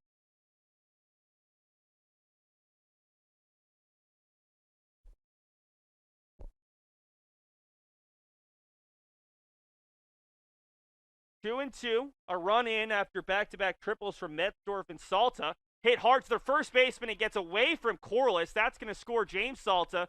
Wasilewski's looking to go to 2. And it's a 10-2 game after Wasilewski sneaks that one past Corliss, who typically played most of his career at Siena as a catcher. Been forced to play some first base for UMass Boston with Kides, the incumbent. Very strong defensive catcher, and that is going to be a RBI double for Wasilewski. So he picks up his 6th extra base hit of the weekend. No big deal. We're only in the 3rd inning of Game 3. And Wasilewski's darting off second base. Just like a lot of the guys in this lineup. Doesn't matter where they hit. He's capable of stealing a bag. He's 5 for 5 on the base pass. The leaders are Griffin Crane and Andrew Salta. Crane, the cleanup hitter, Salta, the 9-hole hitter. But a lot of these guys, 3 through 6, can steal bags along with having some pop. Brings up Brody Fillion, who lined out on a soft liner back to Slattery to lead off the second inning. 10-2, and the line score is what would confuse you. The Beacons with 10 runs on 6 hits and no errors. Plymouth with 2 runs on 5 hits and 2 errors. It's been the wildness of the Plymouth pitching staff that has caused them problems. 4 Plymouth pitchers have combined to walk 7 and hit 2 Beacons batters, along with 2 errors, a couple wild pitches. Beacons have just the 6 hits, and just 7 of the 10 Beacons runs have been earned thus far. 1-1 offering. Bounces up there, and Kides is up to the task. Nico is not only a good defensive catcher, he's also decent at limiting the run game.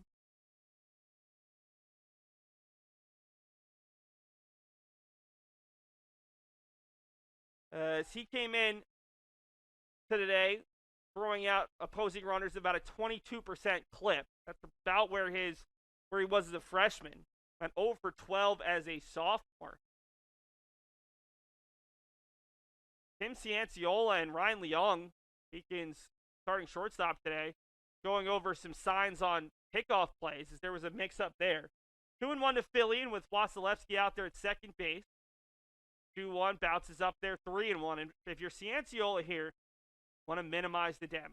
It's okay to give up some runs. You want to pitch for the contact first and foremost, but you also want to kind of keep this game moving. Plymouth State pitchers have not been able to do that. Your Cianciola, with the way that your hitters have been hitting, or taking pitches, a good eye, I guess, would be a better way of putting it. Quick innings are kind of the key as Leung darts in behind Wasilewski. Pitch is chopped over to Corliss. He'll take it himself. Plymouth State able to get 3 runs on 3 extra base hits. 2 runs on 3 extra base hits. It's 10-2 after 3.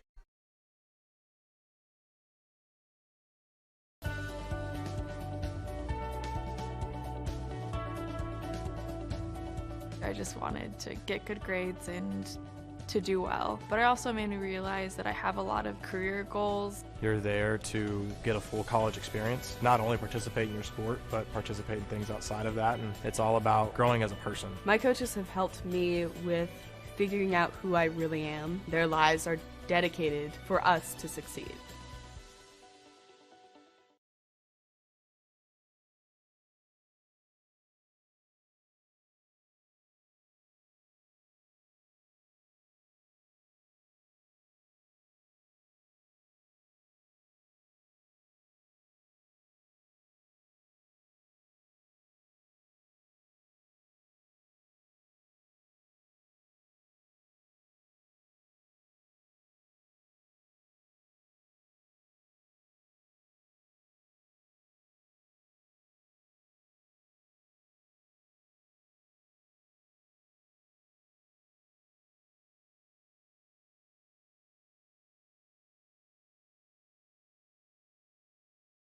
Top of the 4th inning, one change. The ground ball from Wasilewski has been changed from a double to an error on Corliss. So Wasilewski does not add a hit to his total. He's 0 for 2 on the day, but the run still stands. It's 10-2 here in the top of the 4th.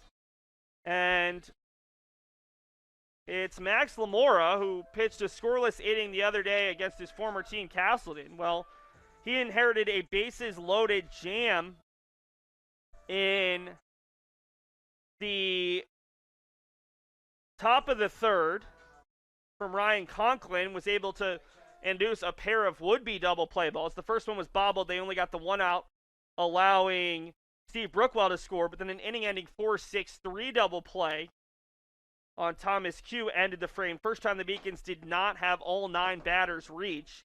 It'll be 7-8-9. Nico Kides, Devin Slattery, and Ryan Leung. Kides has been hit by a pitch, scored as he hits it over to James Salta. Strong throw, and Kides is retired for the first time. He also had an RBI walk in the second.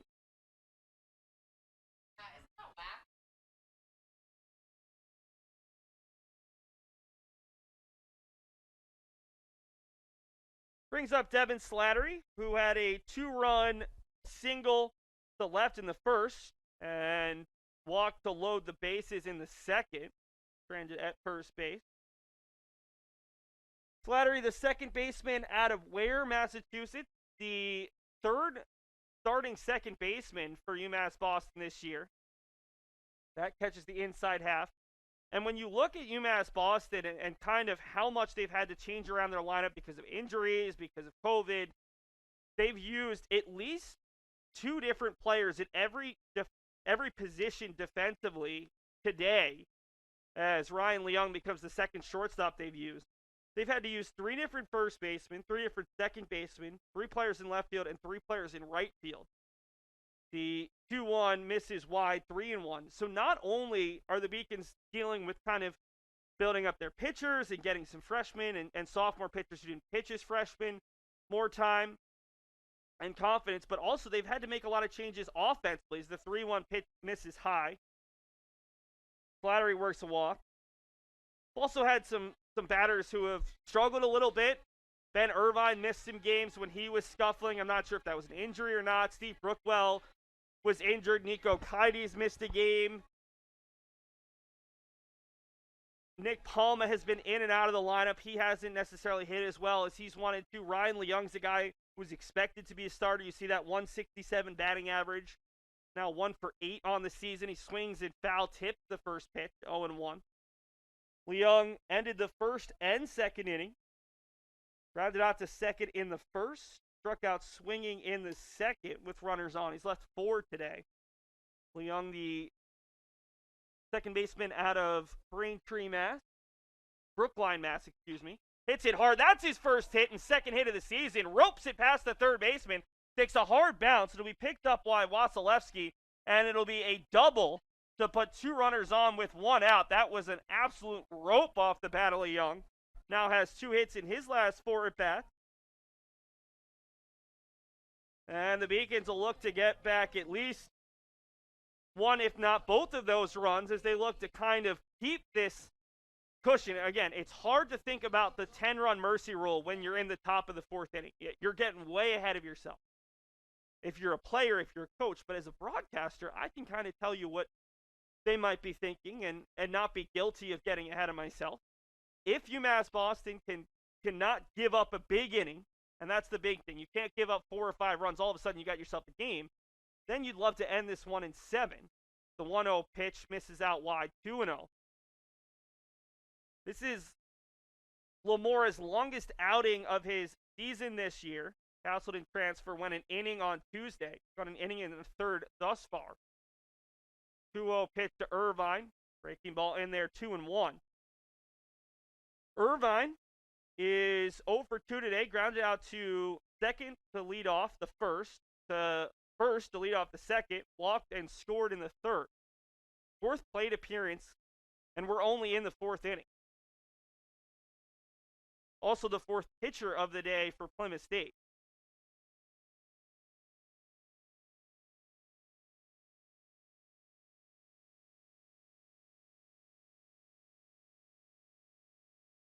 That one almost bounces away. Healy has been busy. It's another walk for Irvine, the speed demon.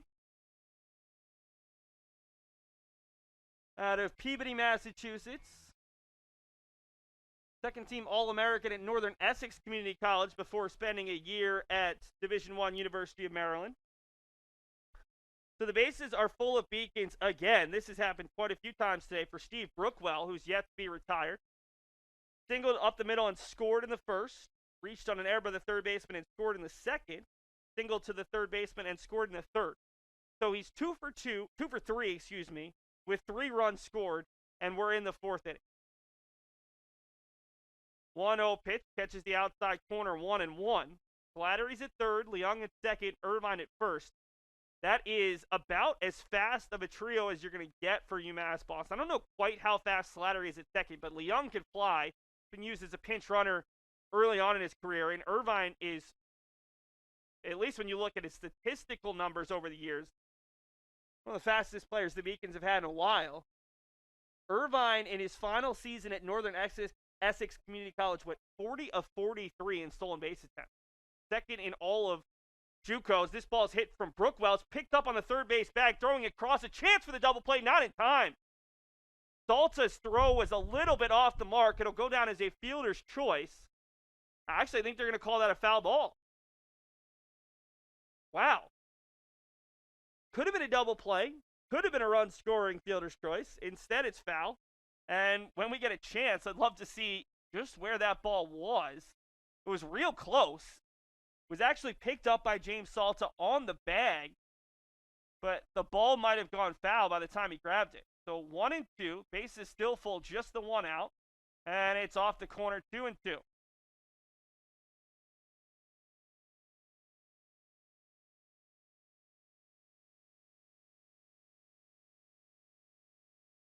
So Brookwell with new life. 2-2 offering, swung on and missed. A really good breaking ball from Lamora.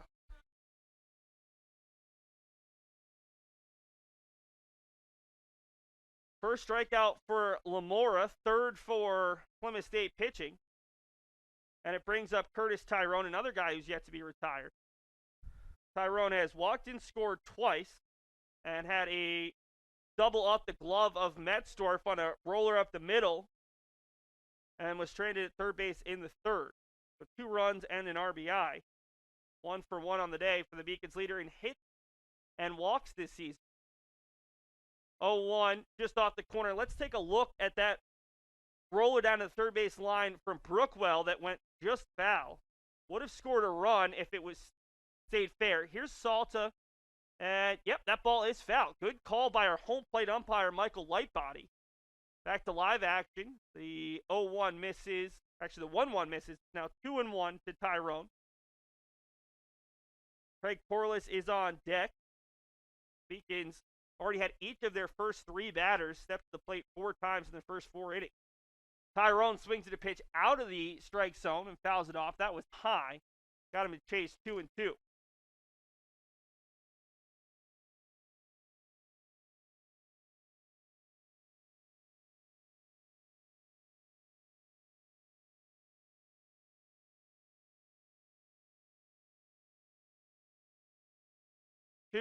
Bounces up there, and again, Healy keeps it in front.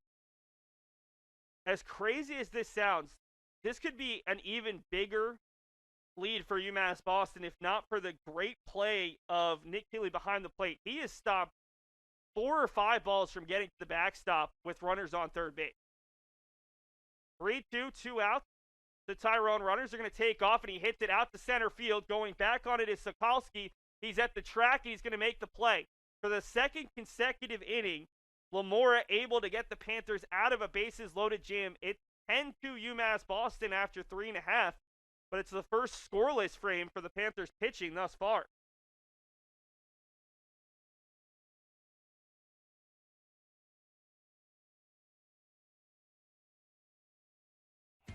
Something I discovered in myself is that if I have a goal, then I can accomplish it.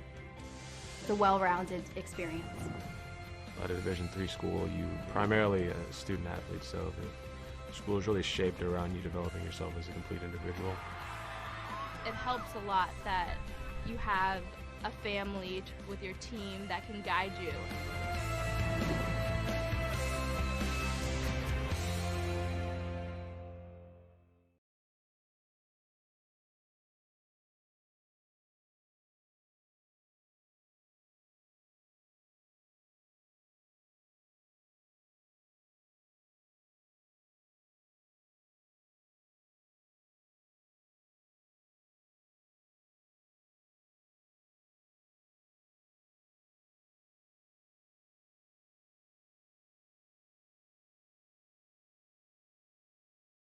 (10-2) heading to the bottom of the 4th here on the Little East Conference Network, and we'll see if Plymouth State can build on a little bit of momentum going their way.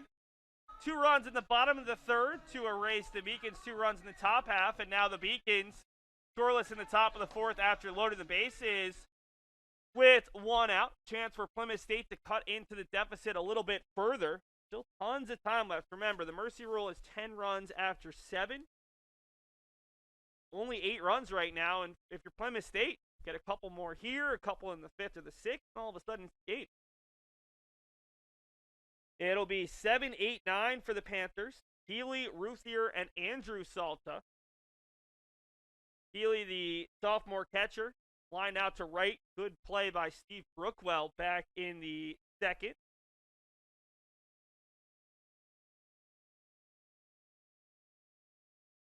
Healy was making his 5th appearance, 3rd start, 1 for 7 coming in with a run scored. Hits it over through the right side. That's hit number 2 of the year. A leadoff base runner for the first time today for Plymouth State against Tim Cianciola. And he's aboard for Joe Ruthier, who's 1 for 1 today. The senior shortstop popped a soft liner over the head of Slattery, second baseman, back in the 2nd inning with 2 down. Ruthier attended Nashua South High School, making his 90th career appearance. Came into the weekend hitting .255 with 61 runs scored, 52 RBI. Hitting above his career average, .278 coming into the weekend. 12 runs and 10 RBI. Although he did have an 0 for 5 day on Tuesday against Castleton. Hard line drive, chance for 2. Leung, a strong throw, it's offline. Easily could have been a double play with an accurate throw from Leung, as Healy not only was well off the bag, but now he's hurt. I think it might have been how he planted. I don't want to conjecture, but it looks like a lower leg injury. We'll take a look at the replay on a possible double play ball there. Ruthier hit it hard right at Leung, and the backup catcher, Healy, here is down, as I think they're going to, well, it looked like Clay Jenkins was pointing out to the bullpen. I don't know where the team's backup catcher for today is. You would assume Gavin Cook's available, who have to look at the stats from yesterday. I didn't have a chance to update my broadcast notes with yesterday's games because, well, a lot of stuff going on. Let's take a look at the replay and see what possibly could have happened to Healy. It looks like he is done, at least for game 1.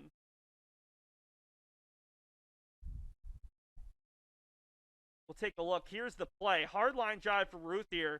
Just look over at the runner at first base. Takes off, recognizes he's dead to rights, turns, comes back in time, dives, and it looks like it's that trail leg. I don't know whether the injury happened before that, and he was a little bit, and he was just trying to run through it, but certainly in a lot of pain, as we'll see. Jackson Curtis is the pinch runner. I don't know if he's going to stay in the game to catch. Listed as an infielder, freshman out of Jefferson, New Hampshire. Ball hit out to left center. Cue a couple steps over to his left. Instead, it's Irvine who will take command.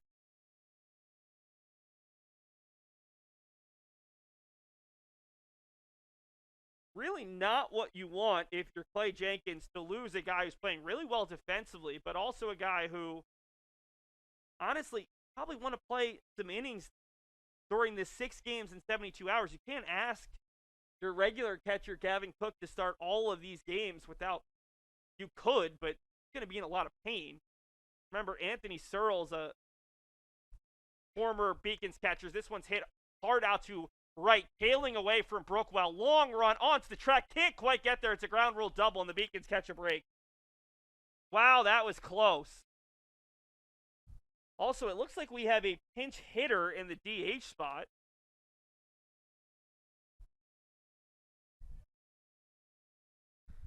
As that, oh no, that was the leadoff hitter, Luke Sokolowski. That was Salta who flew out so quickly. I didn't even get to talk about Andrew Salta. So it's a ground rule double for Sokolowski.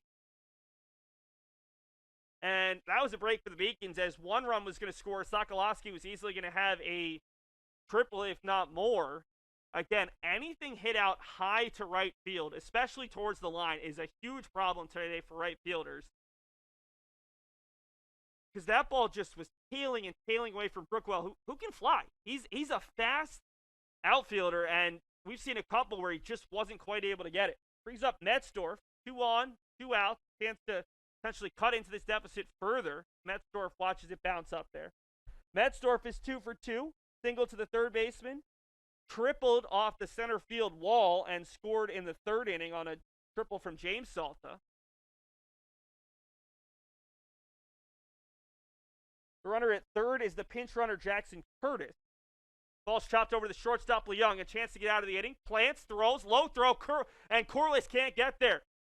So we're going to see 1 run scored. They'll hold Sokolowski at third, and now that's the second. The first one wasn't an error on Leung, but it could have doubled off Healy on that play that Healy got hurt. So the second poor throw from Leung of the inning, and that will allow Curtis to score the pinch runner. Sokolowski moves up, and Metzdorf reaches 10-3, and a hit here. All of a sudden, it's back within 6 after the Beacons led this one 10-0. Pitch is up high to James Salta, who's been hit by a pitch, stole a base, triple to right, picked up an RBI, and scored. Canciola's pitched well for the most part, but has struggled against the 2 and 3 hole hitters in the Panthers lineup. They've yet to be retired. Foul back 1-1. For Canciola, who kind of jinxed him, saying he was going to pick up that first collegiate win. The issue might be pitch count. 78 pitches thus far. They've been trying to stretch these guys out to 90 to 100 as the 1-1 is chopped over through the left side. Leung able to stop it, but didn't have a play. It's an RBI single, another unearned run as James Salta has 2 RBI. 10-4 now. I don't know if Canciola is going to be given enough rope to get through the 5th. Then again, the way this game is going, all of a sudden Plymouth has a bit of momentum. It's 10-4. Who knows if this game that was at one point was a laugher is going to be an easy Beacons victory.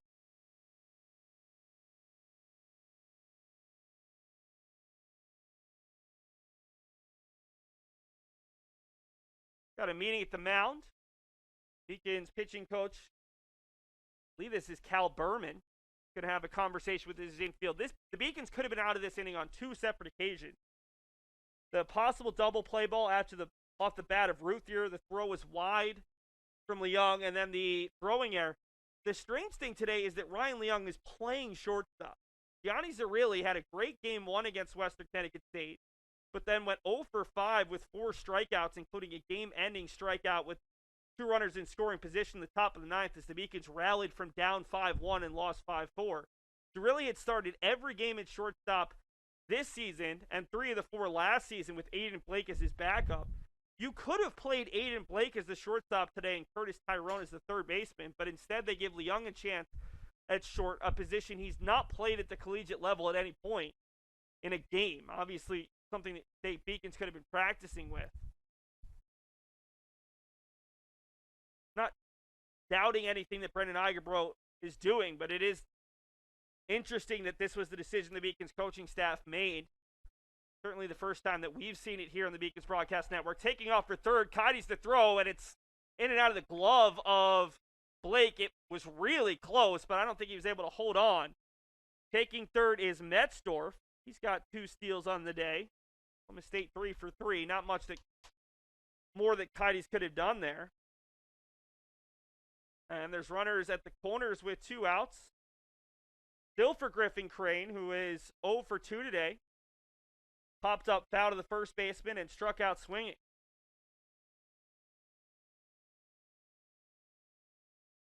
Oh, 1 pitch, fouled off. Another thing the Beacons could have done, just talking through some scenarios, was started Blake at short and Tyrone at third base, his natural position when he's playing the field. Had Craig Corliss be the DH.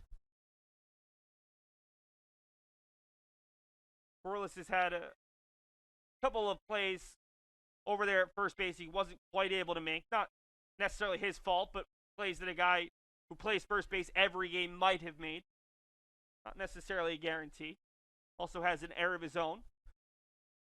I would assume that Corliss might be playing catcher here in game 2. Unless you want Coyotes behind the plate for all 18 innings. 1-2, 2 outs for Griffin Crane. Chance to cut this deficit fully in half to 10-5. Hughes shot down the third base line. Just trying to foul it off and stay alive. Instead, it's an RBI double. Potentially 2 runs will score. Hughes' throw is going to be way late, and it's 10-6. From 10-0 to 10-6, and what was a long first 2.5 innings just became the potential for a very long game number 1. Just an excuse me swing off the bat of Griffin Crane that stayed fair. All of these runs in the inning have been unearned. All 4 of them. Metzdorf scores. Salta all the way from first. Crane is in there at second, and it's Andrew Wasilewski, the hottest hitter for Plymouth State. He struck out swinging and reached on an error back in the 3rd inning. Cianciola trying to get himself out of a jam that wasn't his own creation. The 85 pitches now. There's a swing and a miss. But Tim, you got to be frustrated.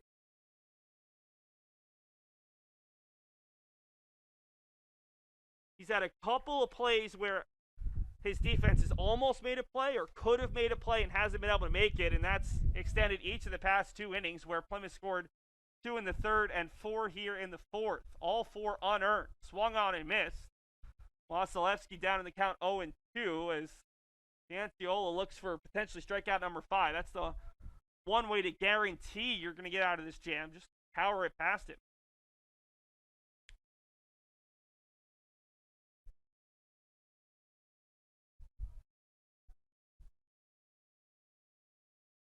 (0-2) offering, and it's well out in front. Out down the right field side, and that caught, I believe, one of the light poles. Big kick back towards the field.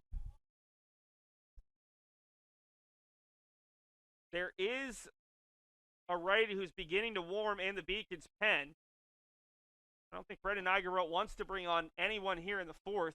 Honestly, wants to get Cianciola through the 5th, but it's also going to look at how close the Panthers have crept. Did he check swing there? They're going to say it hit him, and he did not go. So Cianciola loses Wasilewski after being ahead 0-2, and there's now 2 on, and the tying run is in the on-deck circle. That is a crazy thought.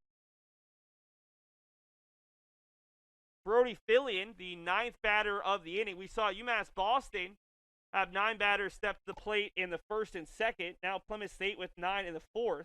Fillion is lined out to 2nd and grounded out to 1st to end the 3rd inning. This is the 3rd time that we've seen Fillion, and he's got a hit. That's going to score at least 1 more run. Coming in to score is Crane. Wasilewski into 3rd. The throw goes well wide, and moving up to 2nd on the throw from Q is Fillion. And all of a sudden, we've got ourselves a 10-7 game, and the tying run steps the plate.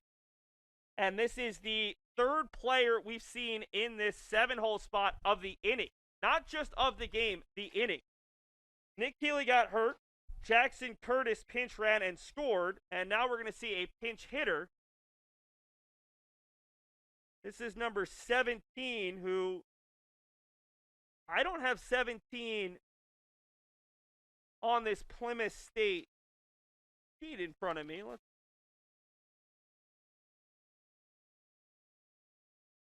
Is this Eric Zecca?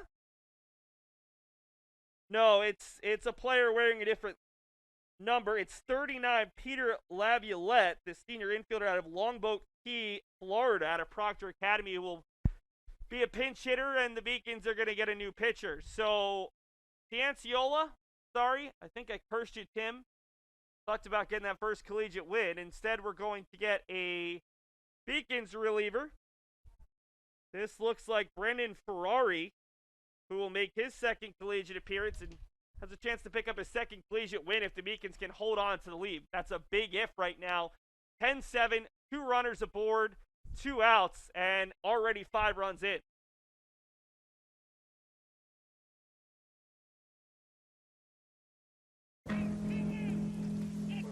Celebrate the soggy shoes and the slow starts. Celebrate the lessons learned along the way.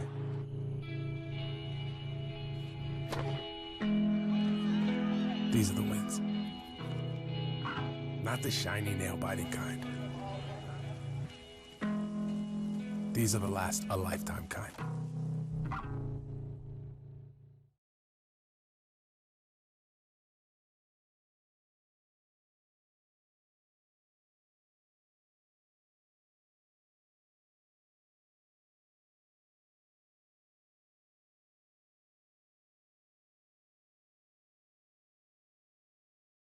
The new pitcher for UMass Boston is Brendan Ferrari, who makes his second collegiate appearance, both in relief.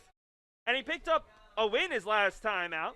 Freshman at 5'7", 175 out of Dunstable, Mass. Attended Groton-Dunstable Regional High School, where he played baseball, ice hockey, and football. Was a two-time Midland, Massachusetts Interscholastic League All-Star and a league MVP on one occasion. Led Groton-Dunstable to 2 league titles and was an all-star in hockey as well. Made his collegiate debut against Castleton, the Beacons' first doubleheader of the season. Went 2 innings, allowed 3 hits, 3 runs, 3 earned, 3 strikeouts versus 2 walks in a Game 1 victory over Castleton.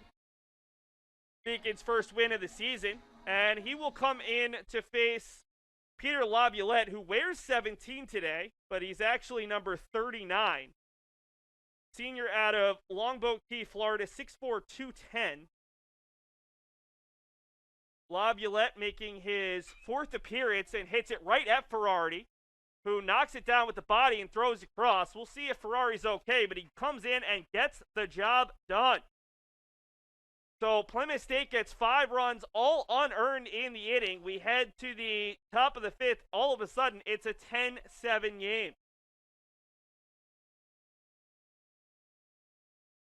The University of Massachusetts Boston. It's just minutes from downtown, and the Princeton Review calls it one of the best values in the country.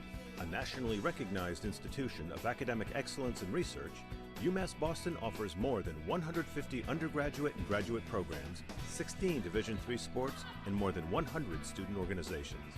To learn more about the opportunities waiting for you at UMass Boston, visit in person or online. UMass Boston, a research university with a teaching soul.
Welcome back to Monin Park as the changes continue to come. Already we've seen 4 Plymouth pitchers, 2 Beacons pitchers, and the 4th player in the 7-hole for Plymouth State here in the span of a half inning. Nick Healy, the starting catcher, was injured. Jackson Curtis came in as a pinch runner and scored. He was pinch hit for by Peter Laviolette, who grounded back to the pitcher. And now the new catcher is Brian Gallagher, who's wearing number 11 but is number 40 in your program. Freshman catcher out of Wareham, Massachusetts, 6'3", 205, attended Wareham High School down on the Cape. 1-2 here to Craig Corliss, the Beacons cleanup hitter. Corliss on the day is for 1, 2-run triple, hit by pitch, and a walk. The pitcher for Plymouth State, Max Lamora, has been excellent. Came on with the bases loaded in the second inning with no outs. Actually, in the third inning with no outs and the bases loaded. Got a fielder's choice and then a double play. Struggling with the sun is Metzdorf, and he's able to make the play. What a good play by Drew Metzdorf. Not only dealing with the wind, but also the sun. He's able to retire Corliss. So Lamora came out with the bases loaded in the third and no outs. Allowed 1 run to score after the shortstop bobbled it, but then got a double play. Loaded up the bases in the fourth, but was able to get a inning-ending fly out to center. So he's gone 2 1/3. It's not allowed to run. There's a big swing and a miss from Blake. 1 hit, 2 walks, a strikeout, allowed a double. Blake is 0 for 1. Actually 0 for 2. He's down 0 1. RBI ground out to the shortstop. He swings through a fastball and 2. A walk. And another fielder's choice, this time to the short. So he's had 2 groundouts to the shortstop that have ended with RBI. Still looking for that first hit. The 0-2 from Lamora. In there for strike 3. Blake didn't like it. 4th strikeout for Panthers pitching. And all of a sudden, after scoring a lot of runs thanks to a lack of control from Plymouth State pitching the first couple innings, the Beacons offense is put up a 0 on the 4th, potentially going down 1-2-3 here in the 5th, and UMass Boston needs some runs. It's a 10-7 game. Q hits it out to center. This is another ball off the end of the bat, tailing away from the center fielder, and Q wants 2. Sokolowski's throw not in time. That is a great job of reading the wind, and Thomas Q, another hustle double. This is a guy who doesn't have a ton of power, but he has got tremendous wheels, and Thomas Q picks up his team-leading 5th double, and at least 3 of them have been here at home where he has just legged out a double that for most guys would be a single all the way. So a 2-out base runner for Nico Kaides. Kaides has been hit by a pitch, stole a base and scored, walked to drive in a run, and grounded out to the third baseman, James Salta. Pitch is too far inside, 1-0.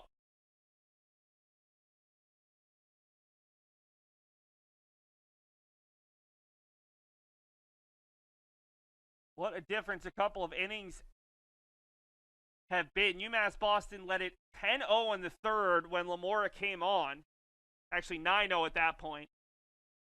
He got the final 3 outs, and it was 10-0 through 2.5 as Kaides hits it right up the middle. This ball is going to get through.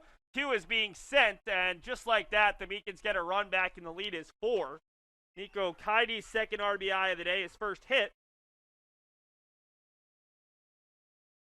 But from 10-0, Plymouth scored 2 in the third, 5 runs in the fourth. Of the 7 runs against Cianciolo, just 1 was earned. And now UMass Boston has pushed the advantage to 11-7 as Devin Slattery steps up. He is 1 for 1, a 2-run single, pair of walks, fouls it off. He's yet to score a run today.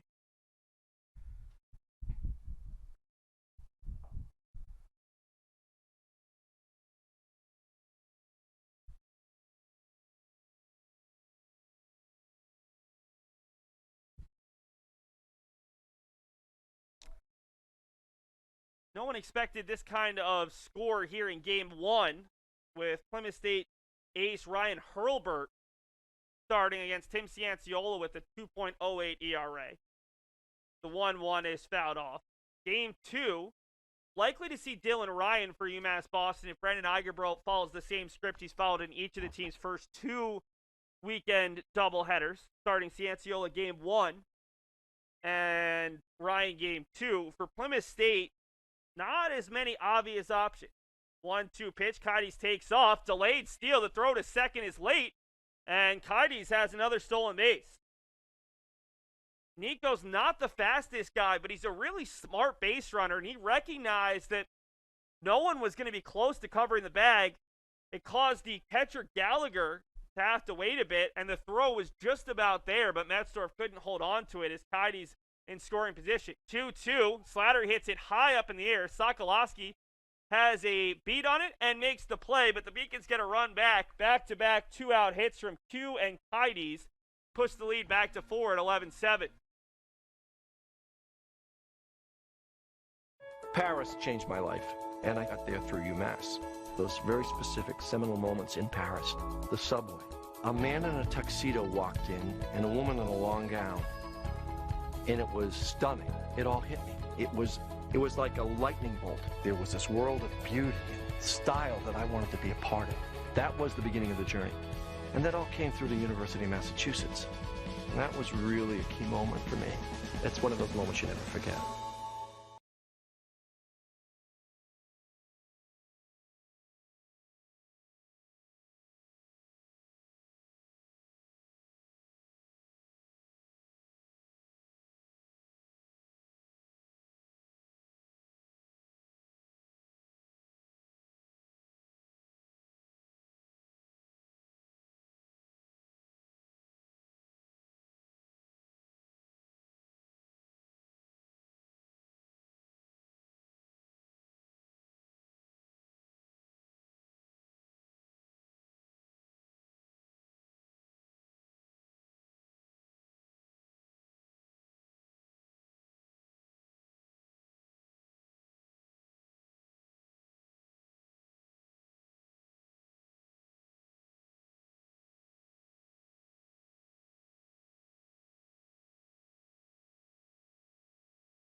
Bottom of the 5th inning, Brendan Ferrari comes out for his first full inning of work, or at least that's what the Beacons hope. Ferrari came on with a pair of runners on. Actually, the bases loaded, I believe. Trying to recreate that last half inning. Yeah, it was the bases loaded.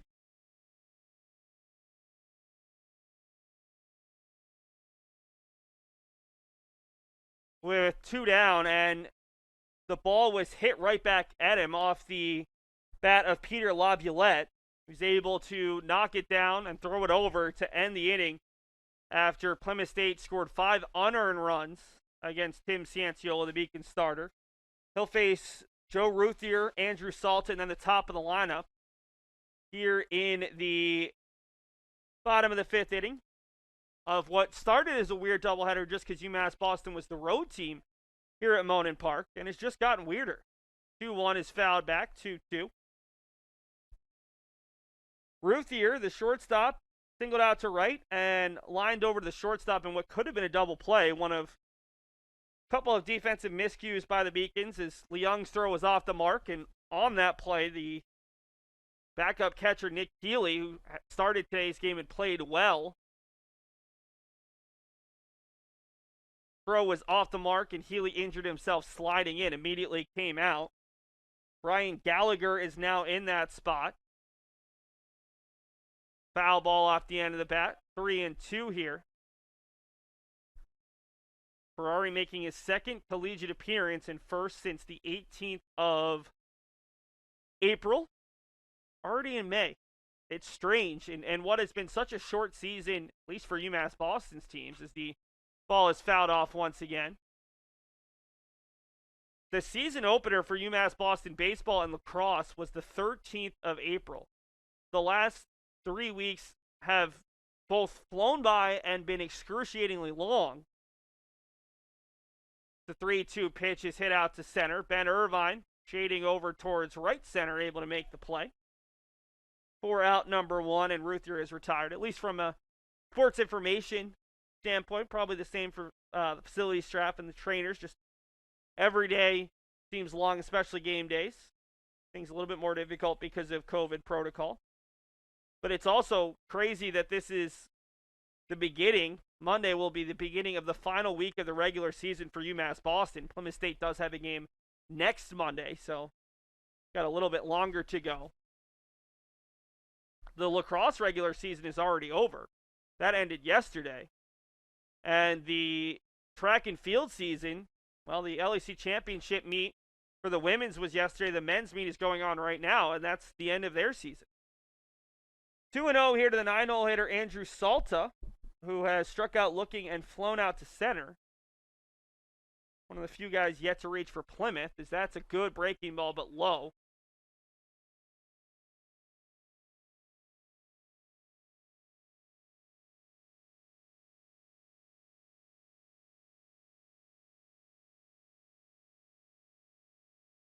That breaking ball catches the corner, much to the chagrin of Salta.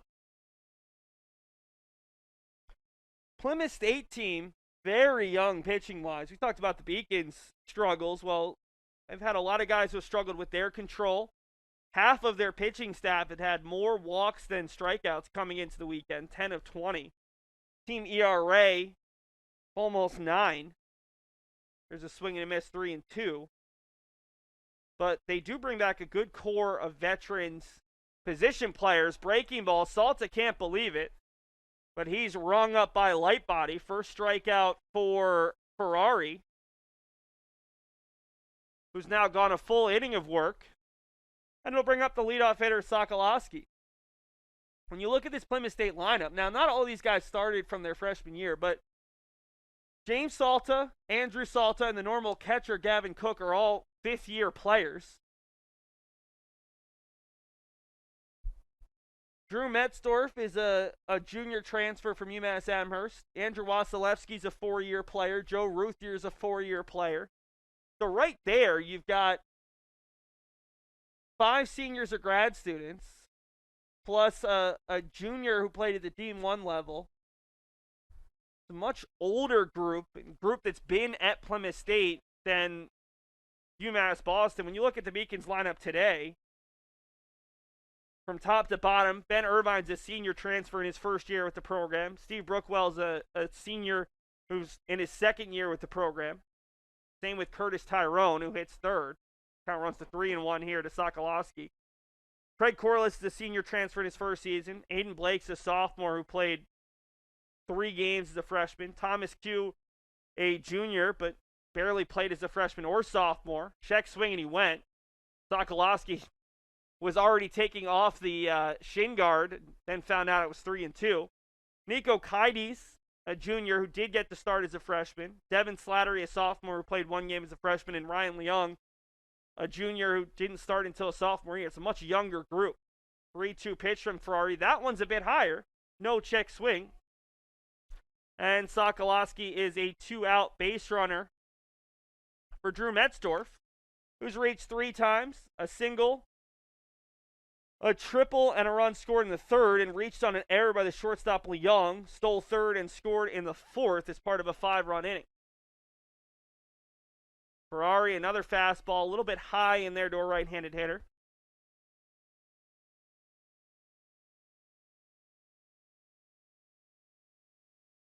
The good news is that as this game has gotten better for Plymouth State, it's also gotten better for the spectators. And when I say the spectators, I really mean our camera crew and the players in the dugout, along with the facility staff. All of a sudden, the sun is out. I mean, the wind's still whipping to right, but gotten a little bit warmer. 2-0 from Ferrari. Another fastball high, 3-0. The Beacons do have movement out in the bullpen. Looks to be Alex Amalfi, one of the team's most exciting pitchers. I want to say reliable, but he's only had 2 career appearances. Another hard fastball in there, 3-1. Amalfi, a guy the Beacons are really, really high on. Thought we might see him get a start today. Instead, it looks like he might come on in relief to try to close down this Plymouth team as Ferrari misses on 3-1, back-to-back 2-out walks. And there's 2 on with 2 outs for James Salta, the 3-hole hitter who's yet to be retired. A hit by pitch, a triple that scored a run, another RBI single. So he's 2 for 2 with 2 runs, 2 RBI, and a stolen base. And a chance to get back that run that Plymouth gave up in the top half of the inning. Beacons pickoff play doesn't do much as no one was in there behind Sokolowski. UMass Boston led this game 10-0. Plymouth cut it to as close as 10-7 and had the bases loaded before Ferrari got the Beacons out of a jam in the fourth out of the pen. And now Ferrari seems to have lost the strike zone here after going a complete inning without giving up a base runner, back-to-back walks, and he's behind 1-0 here to the 3-0 hitter Salta. One of the biggest issues for this Beacons team is consistency, as there's a swing and a miss. Starting the season so late has made it difficult for UMass Boston to get consistency defensively, offensively, pitching-wise, and, well, right now, Beacons started off great, really struggling now. It's even been consistency from inning to inning. Breaking ball catches Salta to load up the bases, walk, hit by pitch, and you wonder how quickly Alex Amalfi can get warm.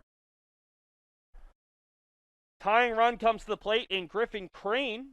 Crane has popped up out of the first baseman, struck out swinging, and had an RBI double on an excuse me swing that was just inside the third base bag that scored a run in the fourth. He was stranded at third base with the bases low. Actually, he scored as well. He came in to score on Fillion's RBI single. Did not go according to the base umpire. 1-0. Nowhere to put Fillion.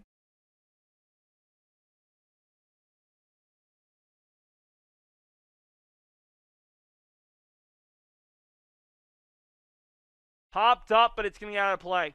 Tides is going to hope and pray, but this one's in the second row of stands.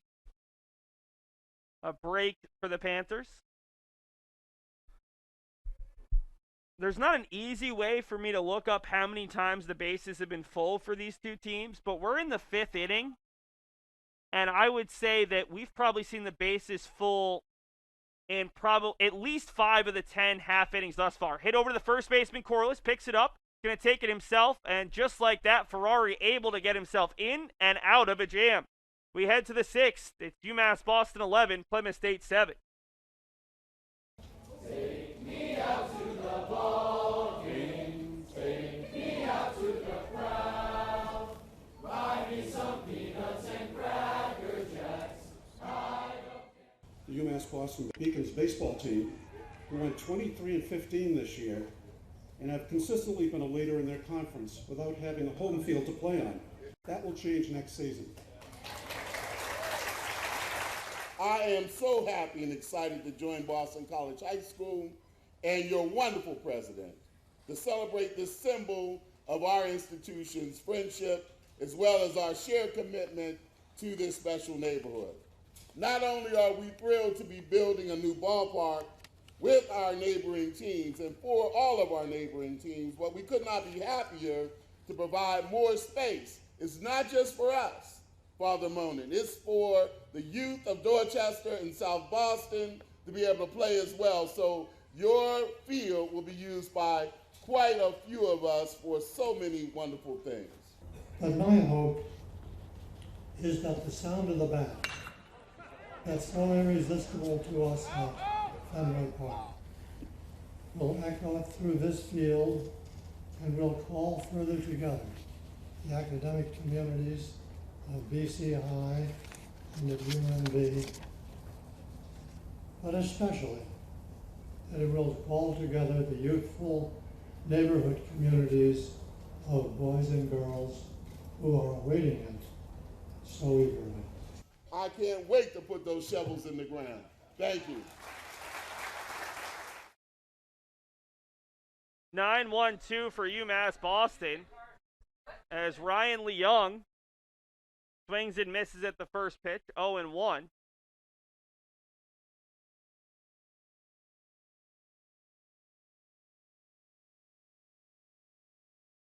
One offering to Leung, misses out wide, 1-1.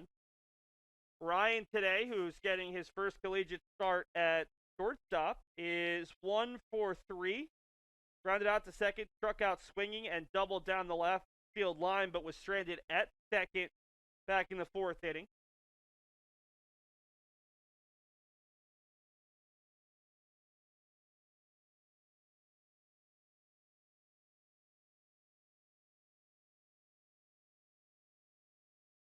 Leong gets a fister over to the shortstop. Ruthier picks, throws, and retires the opposing shortstop for out number 1.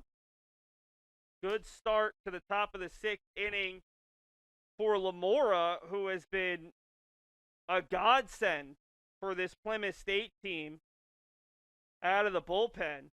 You look at Lamora, after the first 3 pitchers combined to go 2+ innings, Lamora's already worked 3 1/3, allowing just the 1 earned run, 3 hits, 2 strikeouts, 2 walks. 1-0 here to Ben Irvine, the Beacons leadoff hitter, who did not hit in an inning for the first time in the 5th. This is his 5th trip to the plate. 0 for 2, a ground out to second, a ground out to first, pair of walks. Scored a run in the 3rd. Irvine, making his 9th start, came in hitting .276, .421 on base percentage, and .345 slugging percentage. 8 for 29, 4 runs scored, 6 RBI, 2 doubles, 4 walks versus 2 K. Pops it up. This one should get out of play, and it's going to get over the netting. So count runs to 1 and 2. Irvine to be followed by Brookwell. And it's weird to say, but if you're UMass Boston, you need some more runs. Only up 4 with the way this Plymouth State team's offense can score runs in bunches as the pitch is fouled off his own helmet. He was so far ahead of that.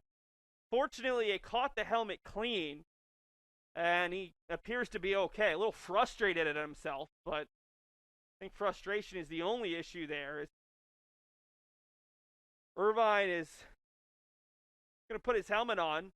Brendan Eigebrot and the Beacons trainer, Ed Perkins, are going to come out to check on Irvine, who I think that he's fine. But they're just going to check just concussion protocol here. Any hit to the head. And they're going to leave him in.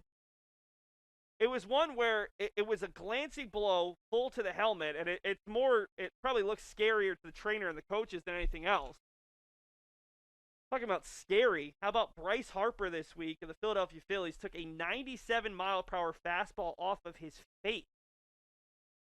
1-2 pitch, too far inside, 2-2 against the St. Louis Cardinals. Harper went to the hospital for an MRI, and it turned out it was just a laceration. He hasn't played the last couple of days, but the team is saying he doesn't have a concussion. 2-2 fouled off.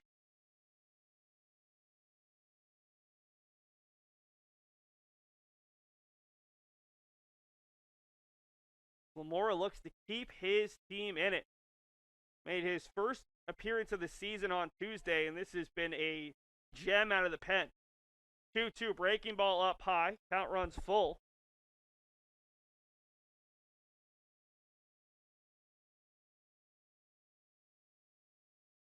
Irvine to be followed by Brookwell and Tyrone. If it gets that far, popped up foul. This one should get out. And it's going to be over the netting on the third base side. Good at bat here by Irvine, who's already fouled off 5 pitches. 9th pitch of the at bat coming up.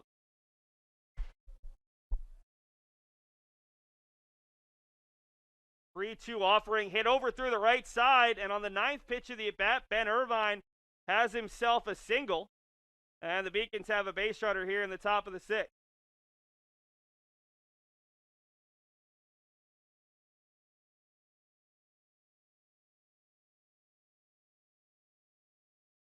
UMass Boston has scored in every frame but the 4th when they left the bases loaded against Lamora. Brings up Brookwell, who reached his first 3 times. Single, an error with the third baseman, and a single to the third baseman. That one's too far inside. In the 4th inning, with 2 runners in scoring position, the base is loaded. He struck out swinging for the 2nd out. So Brookwell is 2 for 4. These 2 guys can both fly, as that one is high 2-0. Haven't seen it a lot this year with Brendan Eigebrot being aggressive with the Beacons running, but in past years, this would be a time where I'd really like to see a potential hit and run. I don't know how well Brookwell handles the bat as he pops this one up. Irvine was going. hit out to center. Sokolowski's under it, and Irvine's going to have to retreat. But that's the Beacons baseball we've come to know. Now, if you're Crookwell, you don't want to hit that one in the air. You'd like to hit it on the ground through a hole, but a little bit more aggressive from the Beacons on the base pass. Plymouth State is known for their aggressiveness when it comes to stealing bases, but the Beacons have always been a team that puts pressure on opponents defensively. Brings up Curtis Tyrone. Pair of walks, an RBI double, and he flew out to center with the bases loaded, flew out to the track to end the fourth. Got a base runner aboard right here. Tyrone takes the first pitch fastball on the outside half. 0-1. Tyrone with a team best 14 hits and 9 walks on the year. Just 10 games. That one's outside. Came in second on the team in on-base percentage at .476, but reaching 3 times in his first 4 trips. That's got to get him a little closer to 500. Like to make it 4 and 5 right now. 1-1 offering from Lamore, and it's hit out to left, and Tyrone does just that. Picks up his second hit to go along with 2 walks.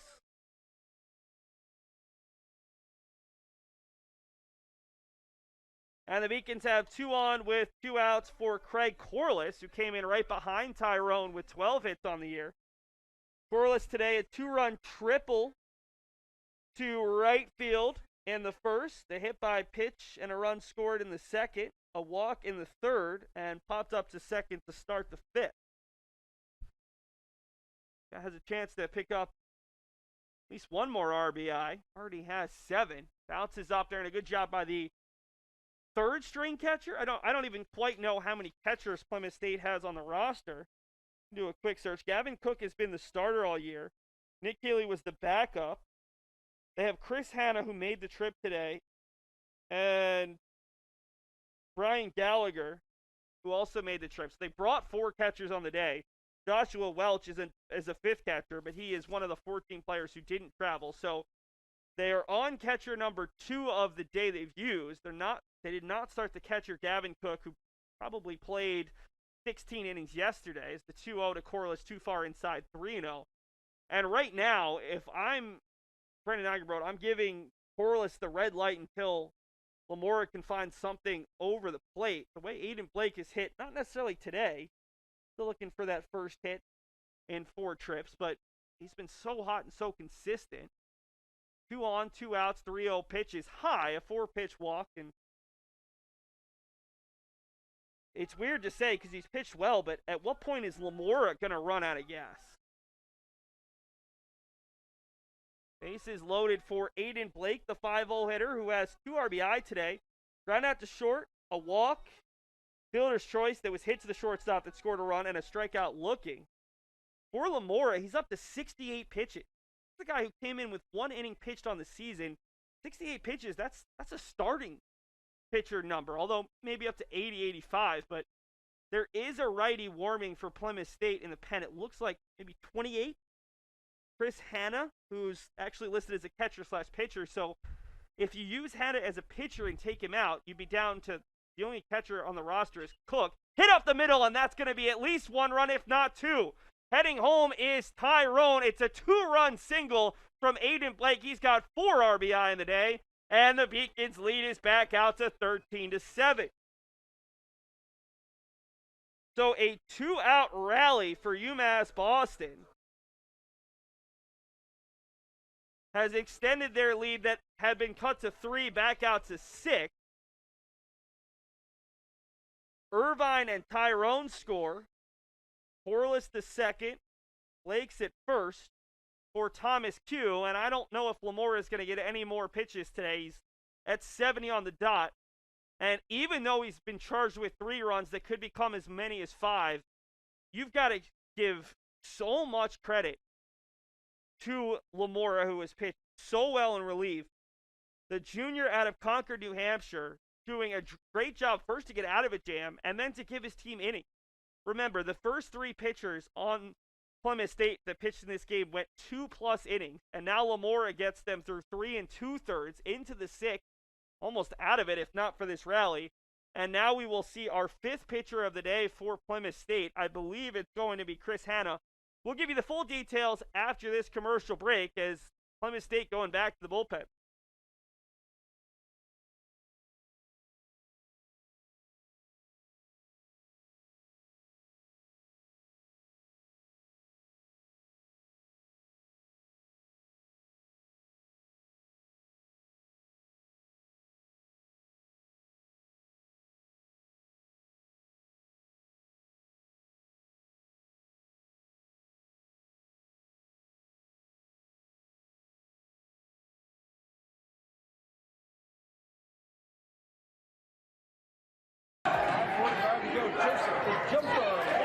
Hi, my name is Carl Joseph. I currently a criminal justice major. I'm a senior. I am from Brockton, Massachusetts. In basketball, I play small forward / power forward, and in track, I'm a high jumper. Basketball has always been my first love. The favorite part was probably our win over MIT.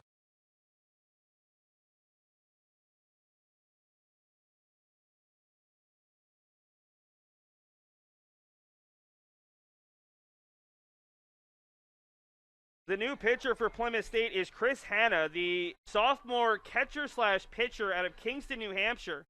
5'10", 190 out of Sanborn Regional High School. Actually attended Bridgewater State before coming to Plymouth State, making his 5th appearance, but in his first 4 appearances, just 2 innings pitched. Went an inning against Eastern in his season debut, struck out 1, did not allow a hit or a run. Since then, 2/3 of an inning against Keene State, walked 2, struck out 1. Did not get an out, allowed a walk against Castleton, and then came back 2 weeks later against Castleton and threw 1/3 of an inning and hit a batter. So a very limited sample size, 3 walks, 2 strikeouts in those 2 innings, is yet to give up a hit or a run, has hit a batter. He inherits a runner at second in Craig Corliss and first Aidan Blake. 2 runs already in. The line on Max Lamora, who was excellent out of the pen, 3 2/3 innings, most of any pitcher today for Plymouth State. In fact, that matches Tim Cianciola, who went 3 2/3 as well. 6 hits, 3 runs, 3 earned right now. Could become as many as 5. 3 walks and 2 strikeouts as Hanna continues to warm.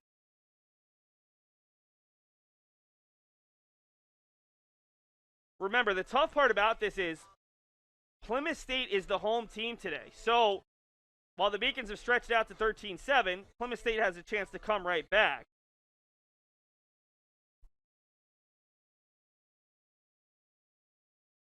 Hanna pitched for Bridgewater State back in 2019. First pitch is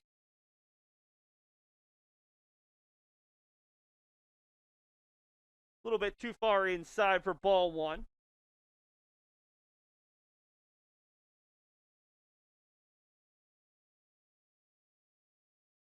That one bounces up there. As a freshman at Bridgewater, 9 appearances, 2 starts, went just 12 2/3 innings, 0-3 with a 9.24 ERA, 13 hits, 15 runs, 13 earned, 13 walks to 9 strikeouts. 2-0 here to Q. Third base is open. Nico Keide's on deck, and Q, big swing and a miss, 0-1. Hanna was actually teammates in 2019 with the former Beacon, Sean Smeglin, who started his career with UMass Boston. He was a fellow bullpen pitcher for the Bears back in 2019. Corliss is back on the bag at second and right back off. 3-1 here. Q today is 2 for 4. Singled, stole a bag, and scored in the first. Struck out swinging the second. Hit into an inning-ending 4-6-3 double play in the third, and doubled out to right center in the 5th. And came in to score on a Keide's single, and he's got a chance for another double, and that one's fair. Corliss will score. Blake is going to be sent home, and the Beacons have a chance for 4 runs in the inning. The shortstop Ruthier's throw, it's a good one, and the tag is not in time. They say that he did not get the tag down, and out comes Clay Jenkins. He is incredulous. They are going to send the home plate umpire to talk to the base umpire. I don't know how the base umpire has a better view of that tag, as the catcher, Brian Gallagher, is indicating to his pitcher, I got him on the hip. I got Blake on the hip. The throw beat him, and they are going to call out. Now you're going to see Brendan Igerbro come out and say, how can the base umpire see it better than the home plate umpire? We're going to take a look. The throw beat Aidan Blake. That is as clear as it gets. One run will score. It'll be 14-7 at minimum. But I don't know how you overturn what looked like a clear call. Let's be honest. He looked like he was out. But how does the base umpire overturn the home plate umpire? That's the home plate umpire's call every day of the week and twice on Sunday. And guess what? It is a Sunday. We'll head to the bottom of the 7th. The Beacons only get 3 instead of 4. And it is 14-7. The Beacons are doubling up the Panthers. And we're going to see Alex Amalfi come out for UMass Boston looking to slow down this Panthers offense.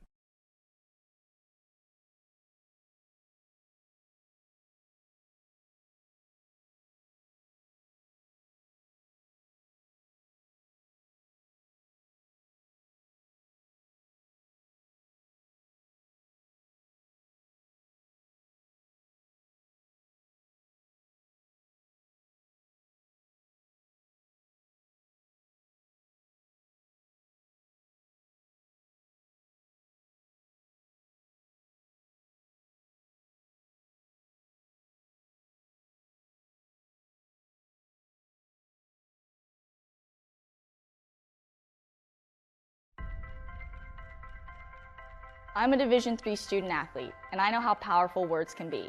The term gay doesn't mean stupid, lame, or less than. So I pledge to speak up if I hear the term gay used in a derogatory way or any other homophobic terms. If you can play in Division III. I'm a Division III student athlete, and my teammates unconditionally accepted me as part of their family.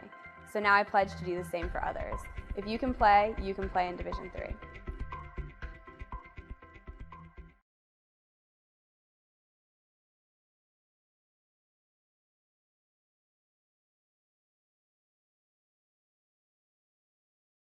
Let's take a look first at the replay on that RBI double from Thomas Q that originally was ruled a 2-run double and then was overturned by the base umpire. We'll take a look from 2 different angles. The up top angle is probably going to be best. This is a good job by the left fielder, Andrew Wasilewski, to get it in, and a strong throw from Ruthier. You see aggressive send as Blake looks to be out, and let's see the tag. They say it caught his hip, and yeah, I mean, very difficult to tell as the base runner runs in front. We've also got a look from down low. Now, this isn't as good of a look because of the angle with people in front. You're going to see the ball easily beats Blake, and now the swipe tag, again, impossible to tell because Craig Corliss is there, but we wanted to show you what we had. That's as good as we got. Remember, this is a student-run production here on the Beacons Broadcast Network. They're doing a great job. Sometimes it's not really what you're doing wrong. It's just the angle that we have. And right there, Craig Corliss emphatically telling Blake to get down. Unfortunately, couldn't get down in time. So the Beacons only get 3 runs in the inning. The Blake 2-run single, the Q RBI double. The lead is back out to 7 after it was cut to 3. And Wasilewski, the man who started that inning-ending 7-6-2 play at the plate, steps up here in the bottom of the 6th. Wasilewski still looking for his first hit. Struck out swinging. Reached on an error by the first baseman Corliss in the 3rd. Was hit by a pitch in the 4th. Yesterday went 5 for 7 with 5 extra base hits, 3 doubles, a triple, and a homer. But it has been held in check by Tim Cianciola and now Alex Amalfi looking to do his part. Haven't even had a chance to talk to you about Alex Amalfi. The Beacon sophomore righty, 6'1", 170 out of Ashland, Massachusetts, who's a guy that Brendan Igerbro is really high on. Breaking ball misses low.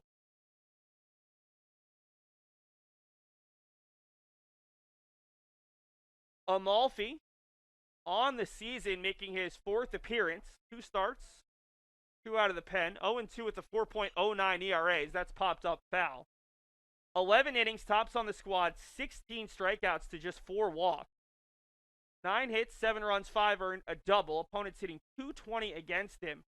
Almost all of the damage done against Amalfi happened in the 4th inning of his collegiate debut. He went 3 innings and did not give up a run to Rick, as this is powered foul. But in the fourth inning, he lost his control a bit. 4 hits, 5 runs, 3 earned, 5 strikeouts versus 3 walks. All 5 of the runs coming in the fourth. Against Southern Maine this past Tuesday, he went 6 innings, 4 hits, 1 earned, and struck out a career-best 9 against the nationally ranked Huskies while walking 0. He also came on in Game 2 last Saturday against UMass Dartmouth in relief. Worked 2 innings, a hit, a run, it was earned, 2 strikeouts, and 1 walk. He can hit up to 94 with his fastball as that one's hit off the knob into shallow left center. Leung a long run, and he makes a diving play. Great job by Ryan Leung to track that one for out number 1 of the top of the 6th. Bring you the final line on Brendan Ferrari, who had a little bit of trouble with his command in the 5th inning after getting the first 2 outs. 2 walks and a hit by pitch, but in all, a very effective outing and has a chance to move to 2-0 in 2 career outings. An inning and a third, 2 walks, a hit by pitch, 1 strikeout, no hits, no runs, no earned. He came in with the bases loaded and 2 outs, score at 10-7 in the 4th inning. Was able to retire Peter Laviolette on a ball back to the mound. So he and Max Lamora both coming up huge out of the pen.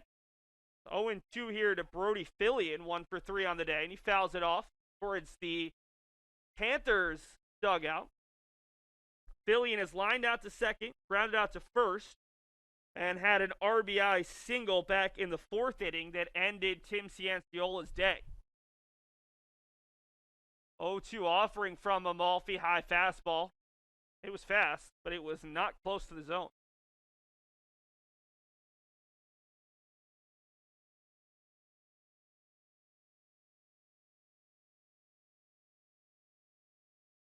Another foul ball down the left field side. Awkward looking swing there from Philly, and he was just trying to get a piece.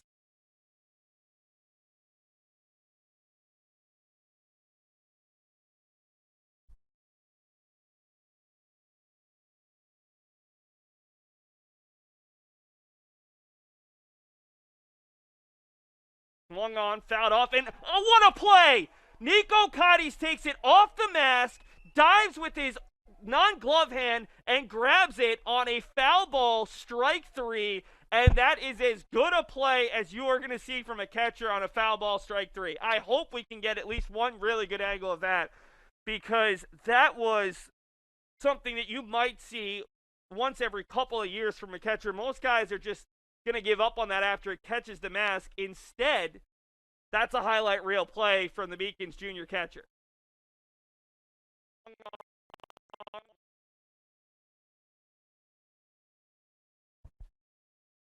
Brings up the 4th player we've seen in the 7-hole today for Plymouth State. This is the first at-bat of the day for Brian Gallagher, freshman out of Wareham, Mass., who stands at 6'3", 205, and he goes down swinging.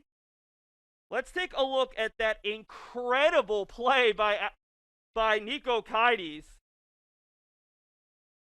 This ball is fouled off, and look at the athleticism from the Beacons junior catcher.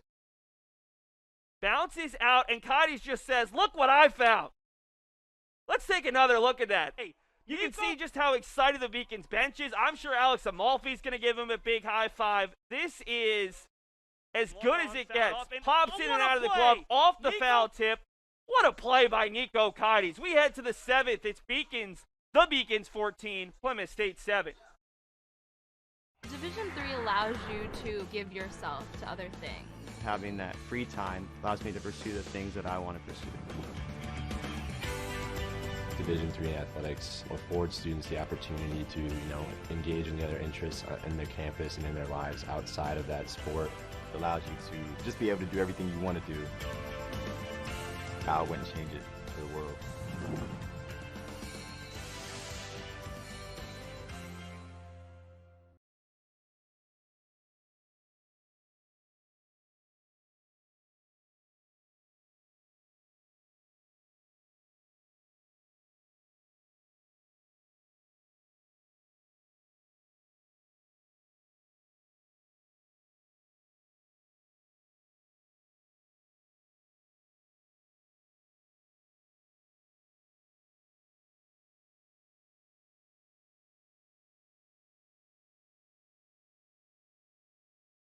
Chris Hanna is on, looking to get a full inning of work done.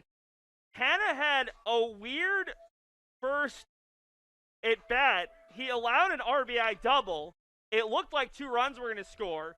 The throw beat Aidan Blake home. The umpire ruled that he got past the tag. Then the base umpire ruled he was out. We've seen a lot of crazy things go on in this game, as we are just about 3 hours into game number 1 of our first game of this doubleheader.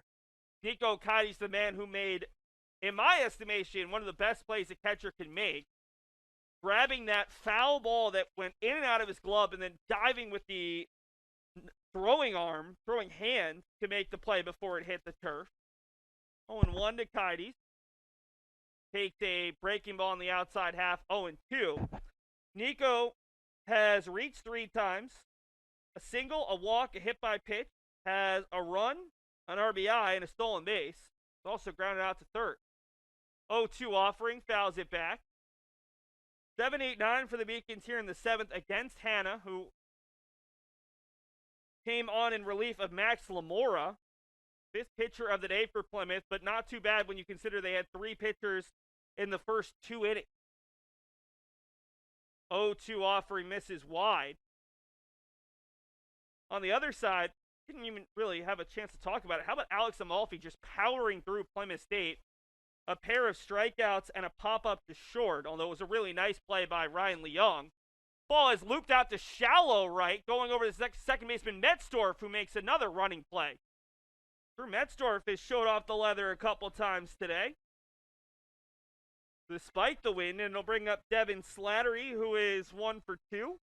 2-run single back in the first, a walk in the second and fourth, and a fly out to center to end the 5th with a runner on.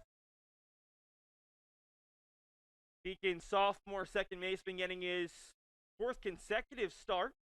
Moved up a spot in the order after he hit 9th in each of his first 3 collegiate starts. Just his 5th collegiate game. Appeared in 1 game as a defensive replacement as a freshman. The Beacons with 14 runs on 13 hits and 3 errors. Plymouth 7 runs on 9 hits and 2 errors. And if you couldn't tell, the sun has gone away. The wind has come back a little bit. I don't think we're supposed to see rain, but it certainly have some menacing clouds over the city of Boston. It's over on the third base side of us. 1-1 offering from Hanna. That's inside 2-1. Now, we haven't talked about the mercy rule in a while, and that's because this game got close. But, as our music operator Carson Commons pointed out, if the Beacons can score 3 runs here, all of a sudden that 10-run rule after 7 could come into effect. Inside, Slattery didn't like it, 2-2. Now, the Beacons would have to score at least 3 runs here in the 7th or in the 8th and keep Plymouth State to just the 7 runs, but certainly a possibility after the Beacons got 1 in the 5th and 3 in the 6th. This Slattery check swing, did he go? They're not even going to appeal. Count runs full. That's a best case scenario if you're UMass Boston, to just get out of this quickly. Not have to throw Amalfi for too many innings, because I'm sure Alex would come back and pitch either Tuesday against Rick or next week against Eastern. That ball's fair down the third base line. Slattery immediately thinking, too, and he's going to be in there as it takes an odd carom off the left field fence. No chance for Wasilewski to make a play. Slattery has his 3rd consecutive 2-hit game. And he's aboard for Ryan Leung, who is 1 for 4 today. Ground out to second, struck out swinging. Double down the left field line and a ground out to short, but I don't think we're going to see Ryan here. It's going to be a pinch hitter. It could be Gianni Zarilli, who would likely come on as a defensive replacement if they use a different pinch hitter, but see who's going to come up in the 9-hole. And it is going to be Gianni Zarilli, who had started every game this year at shortstop. Been one of the Beacons' top hitters, although he had a tough game 2 against Western after really hitting well in game 1.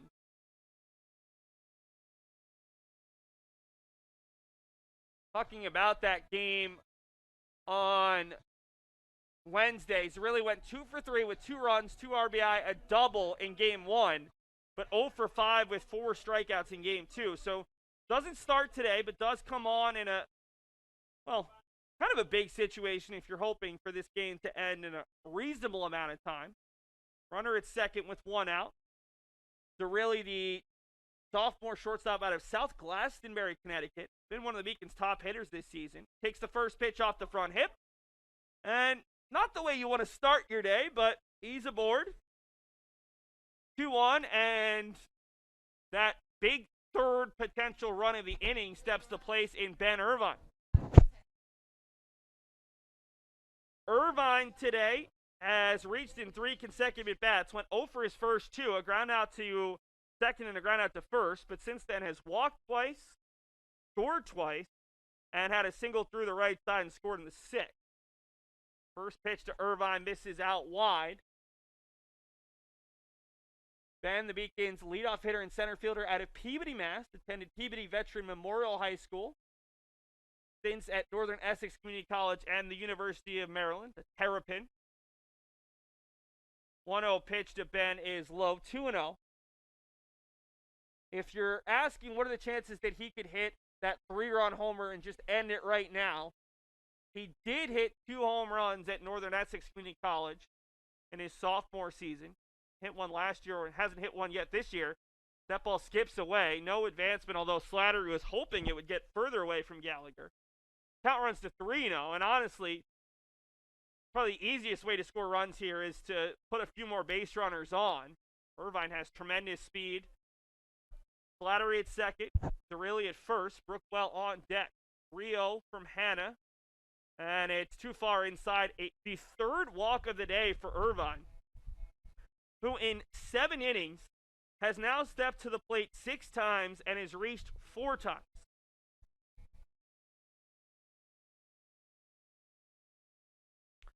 So that's Hannah's first walk to go along with the hit by pitch. And, you know, Clay Jenkins does not want to get mercy ruled. I think we're going to see a 6th pitcher of the day for Plymouth State here in the 7th inning. Here comes the Panthers reliever, and we're going to take a break along with the teams. Bases full of Beacons for what feels like the 7th or 8th time today, as Plymouth State will go to the bullpen to try to keep this game from reaching the mercy rule 10-run lead. We'll take a break and be back. It's UMass Boston 14, Plymouth State 7. The University of Massachusetts Boston, with its scenic oceanfront campus, easily accessible to downtown Boston, is recognized as a model of excellence for urban public universities. 16 NCAA Division III sports are part of the more than 100 student organizations that create an engaging campus life in America's biggest and best college town. UMass Boston, Boston's urban public research university for the 21st century.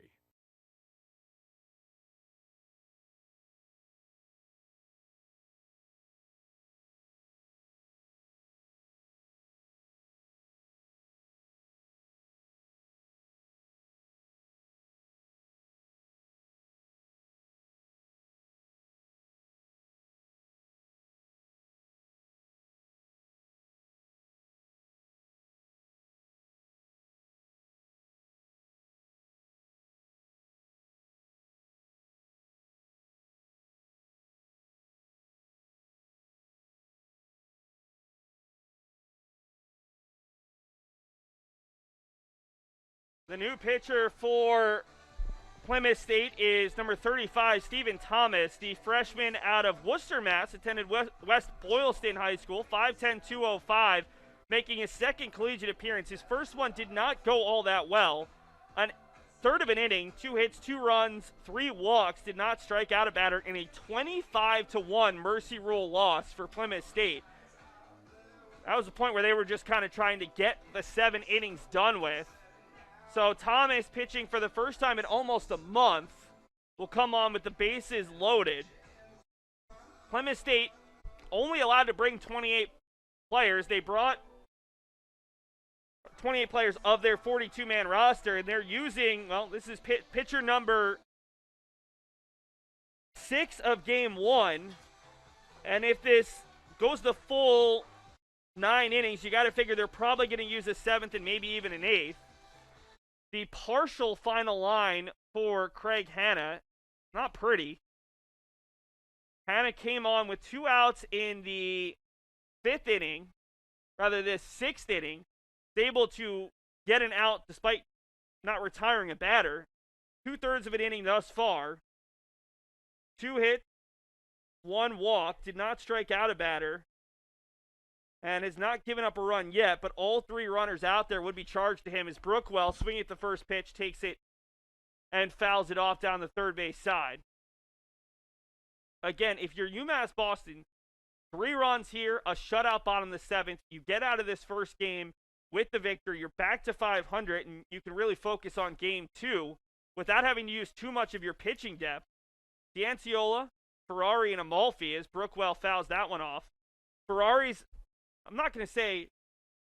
guy who hasn't been used that much. This is just his second appearance. It's not one of your big-time bullpen arms. You're not using a Mike Doherty, a Christian Candelario Romero, some of those guys who have been used a lot. I think DJ Lopes might be available today. And Alex Amalfi, a guy who you're just happy to get out there. As that ball's hit out to right, this should be a sacrifice fly. Heading back on it and making the play is the first baseman / right fielder, Griffin Crane. And that gets the Beacons their first run of the inning. It's 15-7. Goes down as a sacrifice fly. Slattery scores. Zerilli advances to third. And no advance from Irvine as Curtis Tyrone steps to the plate.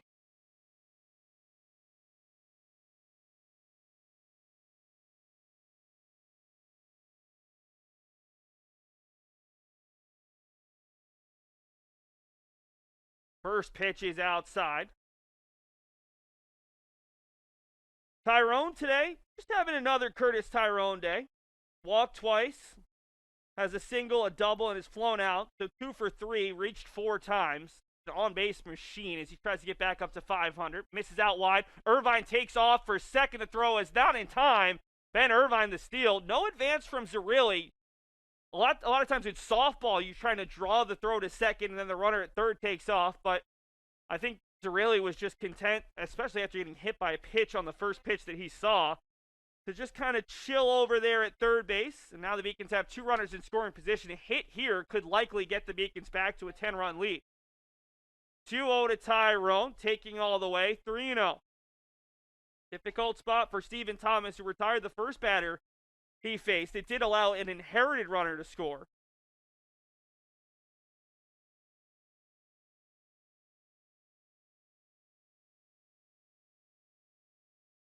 Two-one popped up. This one should be shallow enough as that is going to be caught. And that will do it for the inning. So the Beacons get 1, but the lead only at 8. We'll have to play the bottom of the 7th and a little bit longer unless Plymouth State somehow scores. Moving from Turkey, it was a rough journey for me because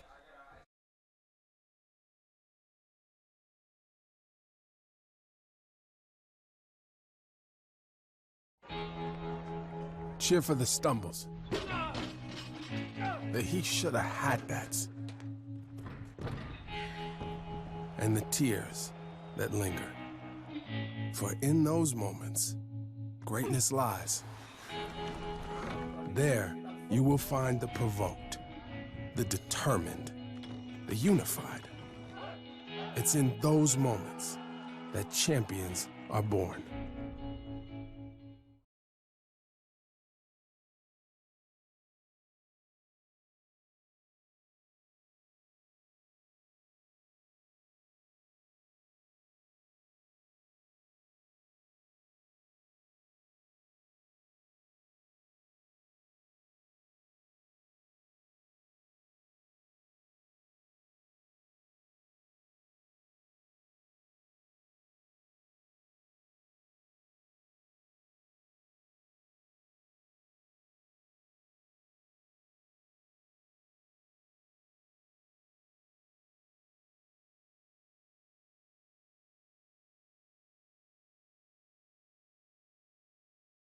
UMass Boston is going to make an interesting change here. Gianni Zerilli, who is the Beacons' starting shortstop, comes on as a pinch hitter for Ryan Leung, but does not stay in the game. Instead, it's Jason Sullivan, who has started games at second base this year. The freshman out of Rentham, Mass. will come on as a defensive replacement. His 6th appearance, first off the bench, and he's the shortstop. So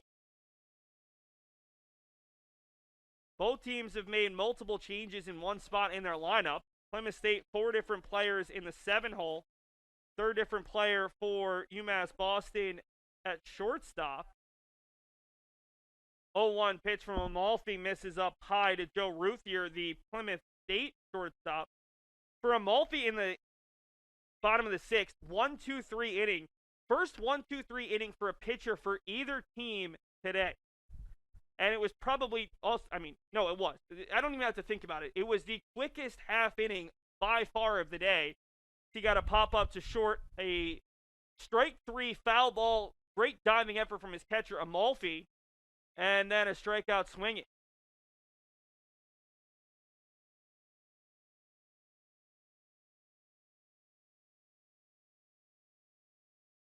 Two and 2 here to Ruthier, the 8-hole hitter, who is 1 for 3 today.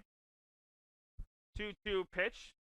Ball almost got caught a little bit in the wind as it was tailing away from Kites and gets back to the backstop. 3-2.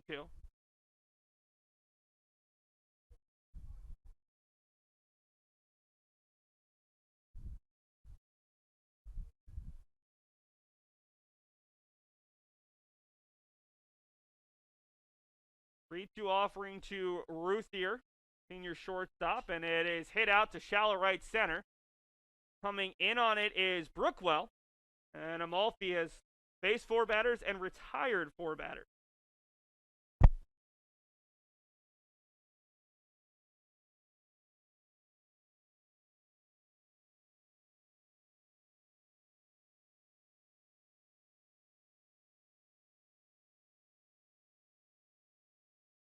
Brings up Andrew Salter, the 9-hole hitter and designated hitter, who is 0 for 3, a pair of strikeouts and a flyout to center, and he swings through that fastball.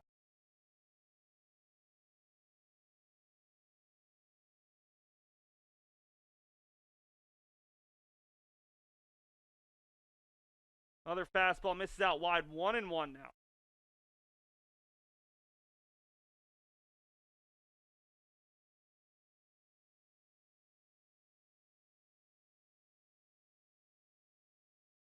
Foul ball, 1-2.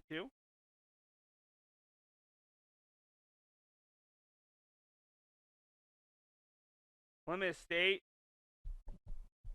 really like to get at least 1 or 2 runs here to get back into it. They did a great job of cutting back into a 10-0 deficit. 2 in the 3rd, 5 in the 4th. Had the tying run at first base when Brendan Ferrari came on and able to induce a comebacker to the mound. And since then, they've seen the Beacons score 1 in the 5th, 3 in the 6th, 1 in the 7th to push the lead from 3 back out to 8. And honestly, it could have been more if not for some Panthers relievers coming on and getting big out. 3-2 to Salta. That one's in there for strike 3. Salta didn't like it. He goes down looking for the 2nd time today and striking out for the 3rd time.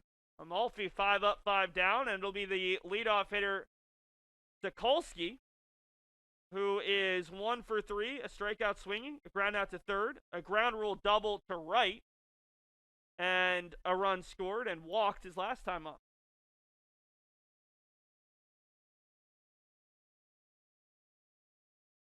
Strike 1 to Sokolski. Interesting just listening to the pop of the glove of Kites with Amalfi pitching. It's just a little bit louder, a little bit easier to hear up here in the press box than some of the other pitchers that we've seen today. Ahead in the count, 0-2 to Sokolski. 0-2 offering, swung on and missed. Amalfi, his 4th strikeout in 2 innings. We head to the top of the 8th. The Beacons, again, just need those 2 runs to avoid us going to the 9th inning potentially. I did receive a non-athletic scholarship upon entering school. I got the presidential scholarship, which was huge for me. I think there's more opportunities for academic scholarships in Division III.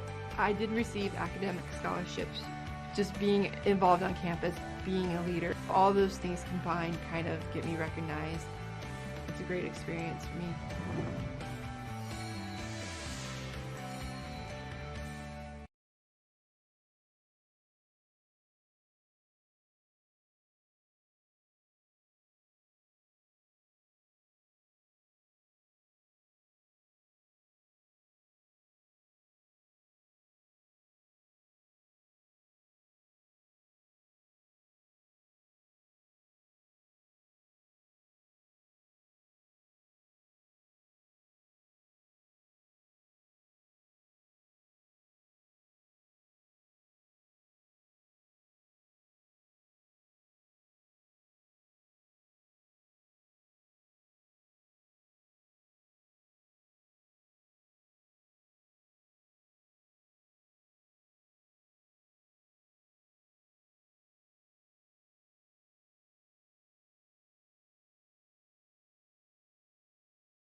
Stephen Thomas comes back on for looking to complete his first full inning of work. He's able to induce a sacrifice fly and a fly out to left to train a pair of runners for the Beacons and keep the game within 10. Face 4, 5, 6, Corliss, Blake, and Q. 3 guys who have had very good days for UMass Boston. Misses low. It's 2-0 here to Corliss. Corliss had a 2-run triple his first at bat. Hit by a pitch and scored his second at bat. Walked. Popped up to second and walked. So he has reached 4 times. And Corliss hits this one hard out to center. Sokolowski's not going to have a chance. This one is up and gone. Craig Corliss. An absolute bomb to left center field. He got it just far enough to the right of the mini monster that it went over the shorter area, and Corliss has his first home run as a Beacon. It is 16-7. First home run of the day, and for Corliss, it's his second collegiate home run.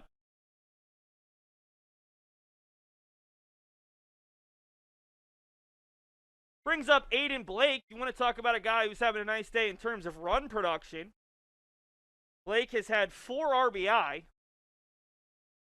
Aidan has a pair of groundouts that have scored a runner. Has walked, struck out looking in his last at bat, a 2-run single back in the 6th. So 1 for 4, but 4 RBI, make it 2 for 5. He's over at first base, and I keep mentioning it, but I'll try not to jinx it. He is that potential 17th run and a 10-run lead for the Beacon. Brings up Thomas Q, who, I mean, it's hard to differentiate. Craig Corliss now has 3 RBI. Blake has 4 RBI, but Q might be having the best day of any Beacon. He's 3 for 5 with 2 runs scored, 2 RBI, and 2 doubles. Last time up, he hit what looked like a 2-run double, but the umpires overturned the call of safe at home plate.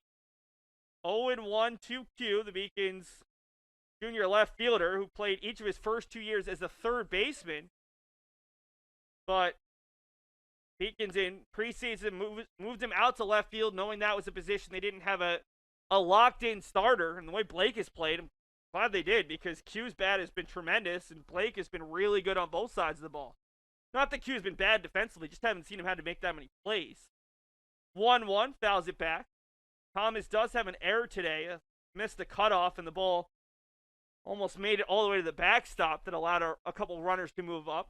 Beacons do have a couple guys warming up behind the backstop.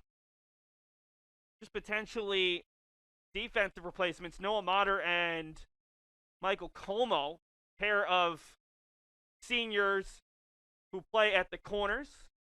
This could be one or both of these guys potentially warming up to come on defensively, especially if the Beacons, well, either way, for the bottom of this 8th inning, whether it's 16-7 or 17-18, 19-7. Either way, just trying to shore up the defense. Q fouls it off 1-2.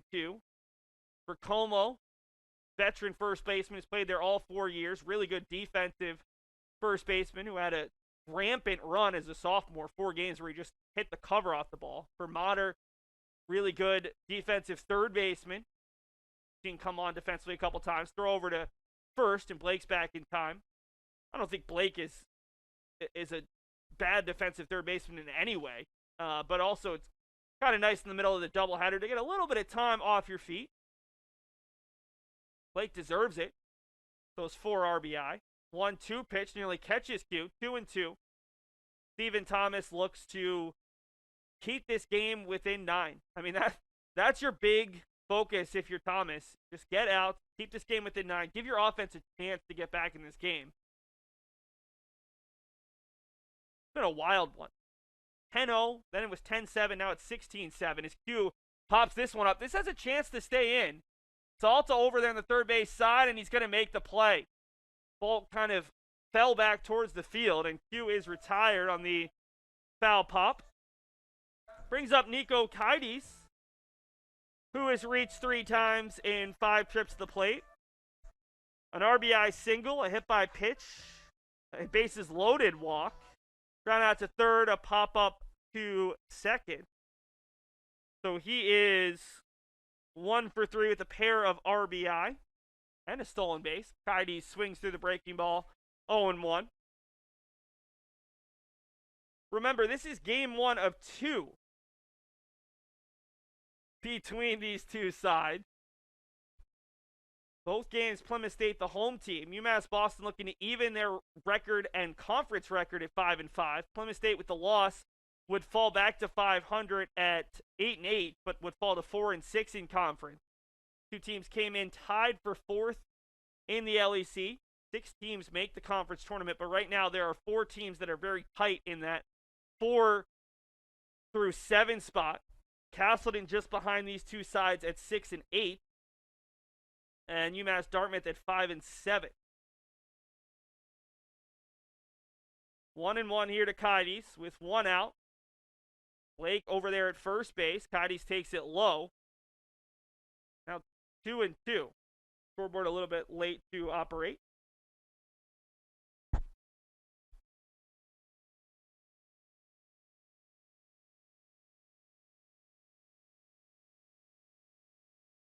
Two-two pitch. Kaides pops it up. Coming in on is Sokolowski. Looks like he'll have tons of time, and he'll make the play for out number 2. Beacon's got that 16th run to open the inning. A single from Blake, but now back-to-back outs from Thomas, and it's up to Devin Slattery to extend this inning.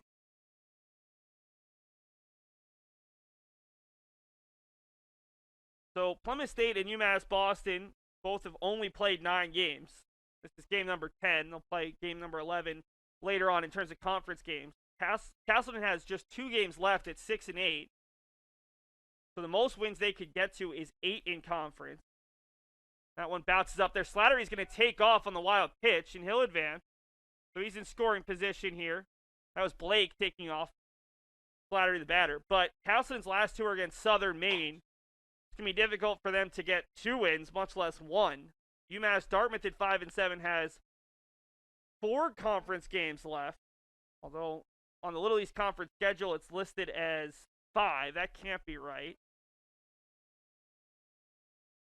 So it looks like they've got 2 against Western Connecticut State, the last place team, and 2 against Plymouth. So Dartmouth currently sits in 7th, but certainly a threat to make it into the top 6, if not higher. Swing and a miss from Slattery, 2-1. Devin today has reached 4 times. A 2-run single in the first, a double and a run scored in the 7th. He's also walked twice and flown out to center to end the 5th. So 2 for 3, looking for his first career 3-hit game. Fouls it off, 2-2. Jason Sullivan, who came on as a defensive replacement for the pinch hitter Gianni Zerilli, is in the on-deck circle. And honestly, that defensive change makes me wonder if Gianni Zerilli might not be in the lineup today because he's not fully healthy. is a bit of a concern because Zarrilli has been so good. And the Beacons don't have as many games as Plymouth State next week, but they do have a game on Tuesday at Rhode Island College and then 4 games next weekend. 2 at home against first place and nationally ranked Eastern Connecticut State on Saturday, followed by 2 the next day at Keene State. Bounces up there and away from the catcher Gallagher, and the 17th potential run is just 90 feet away. Full count here to Slattery with Sullivan on deck. Remember, the mercy rule for conference play is 10 runs after 7 innings, or in this case would be 8. But the losing team needs to hit in that inning. So Plymouth State will get a chance even if the Beacons can add this 17th run. 3-2 pitch. That one is inside, and it's ball 4. So the third walk of the day for Slattery. He's reached 5 times, and there's runners at the corners for Sullivan. Freshman out of Rentham, Mass., 5'11", 170, who attended Bishop Fee in high school, where he played hockey and baseball. 3 for 13 on the year with 2 runs scored and an RBI, 3 strikeouts versus no walk. 1 for his last 9 after going 2 for 4 in his collegiate debut, a win over Castleton. Takes the first pitch inside, 0-1.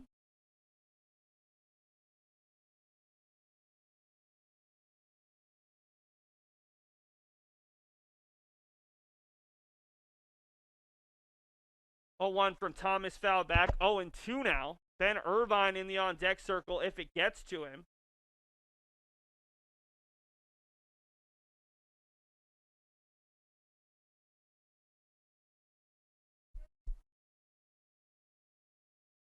Oh-2, 2 outs. Runners at the corners. 1 run already in here in the 8th. And a good piece of hitting there by Sullivan just to dive across.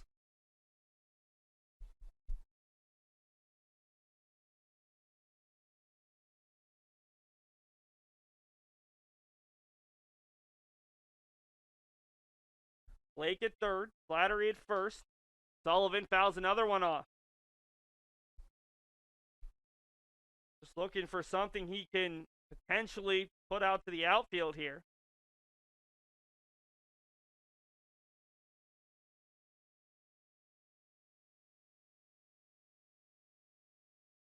Ball is chopped over to the third baseman. Salta can't handle it, and that's going to drive in the 17th run. So UMass Boston has led by 10 twice. It was 10-0 in the top of the third. Now 17-7 on the error by the third baseman, James Salta. In comes Aidan Blake. To second is Slattery. And it brings up Ben Irvine for the 7th time in 8 innings. That is wild. Irvine went 0 for his first 2. Since then has walked 3 times and singled and scored. That one misses out wide. Slattery, halfway between second and third, he's going to take off. That's a stolen base. I don't know why the catcher Gallagher elected to throw in behind to second. Slattery was literally, there's 90 feet in between second and third. He had to be at least 35 to 40 feet towards third base, and that just allowed Slattery to head over to third as that ball also was thrown tailing away from second. No play for the shortstop. Ruther hit up the middle, and the Beacons are going to get an 18th run, and heading to third is Sullivan. Ben Irvine has now reached 5 consecutive times after going 0 for 2 to start the day. He's now 2 for 4 on the day with an RBI. And the Beacons just adding a little bit of extra insurance just in case. Sullivan to third. Irvine to first for Steve Brookwell, who has 2 hits in 5 official at-bats, has scored 3 times and has an RBI, hit a sac fly back in the 7th, singled up the middle and scored in the first, reached on an error and scored in the second, singled to the third baseman and scored in the third, struck out swinging in the 4th, flew out to center in the 6th, and had a sac fly out to right in the 7th. These are video game numbers when you look at just how many at-bats the Beacons have had. 18 runs on 17 hits now. Plymouth with 7 runs on 9 hits. Both teams with 3 errors. Not the cleanest of conference tilt. 2-0 coming to Brookwell, and that one bounces up there. Good stop from Gallagher.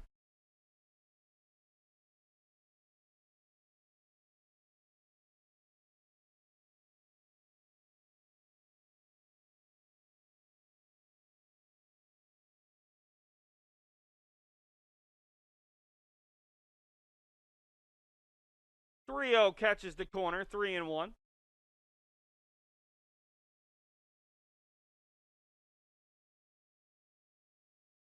Remember, Game 2 will start approximately 20 to 30 minutes after the conclusion of Game 1. Have to exit out of the broadcast as Brookwell sails that one foul. Beacons will likely start Dylan Ryan. For Plymouth State, couple of options. My guess, and this could be way off the mark, you could see Mark Berryman, who's made 2 starts this year, or Mark Levesque. Team started their number 2 pitcher, Marikay, yesterday, along with Braxton Brown, who pitched well. Brown picking up his first win of the season with the complete game, and Richie Marikay, who had started 3 games, pitched 6 innings yesterday. They only had to use 3 pitchers in yesterday's doubleheader, already on their 6th today, and Brookwell's got an RBI single. In comes Sullivan. It is 19-7, and this is good insurance. Not that they really need it the way Amalfi's pitching, but you don't want to just sit at 10 when you can add 11 or 12. We're going to see a pinch runner for Irvine, and I think this is much more about getting Chris Duco an appearance and a little bit more experience, because Irvine's probably your fastest base runner.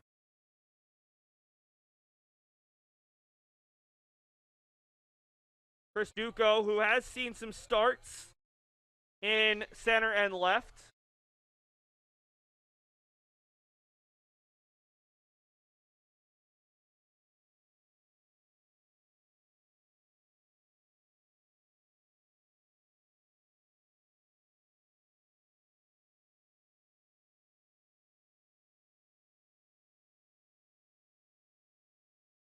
Brings up Nick Palma, pinch hitter for the DH Curtis Tyrone, who ends the day with 2 walks, 2 hits, and a 2-for-4 day.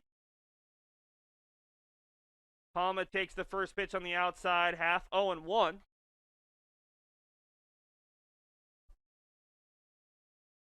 Nick on the year, making his 8th appearance, 4th off the bench, 2-for-13. With 2 RBI, 2 strikeouts and a walk. Misses out wide, 1-1. This is his 52nd career game, 12-for-69 with 5 runs scored and 14 RBI. He had a big plate appearance last week in Game 1 against UMass Dartmouth that put the Beacons in the lead. 2-run fielder's choice. Threw the runner out at second as he grounds over to the second baseman Metzdorf. Plymouth State gets out of the inning, but not before the Beacons score 4 runs, including a Craig Corliss home run. It is 19-7. Plymouth State needs to score at least 3 runs here to get out of the 8th and into the 9th, but the Beacons are going to send a new pitcher out for the 8th as Amalfi's day is done.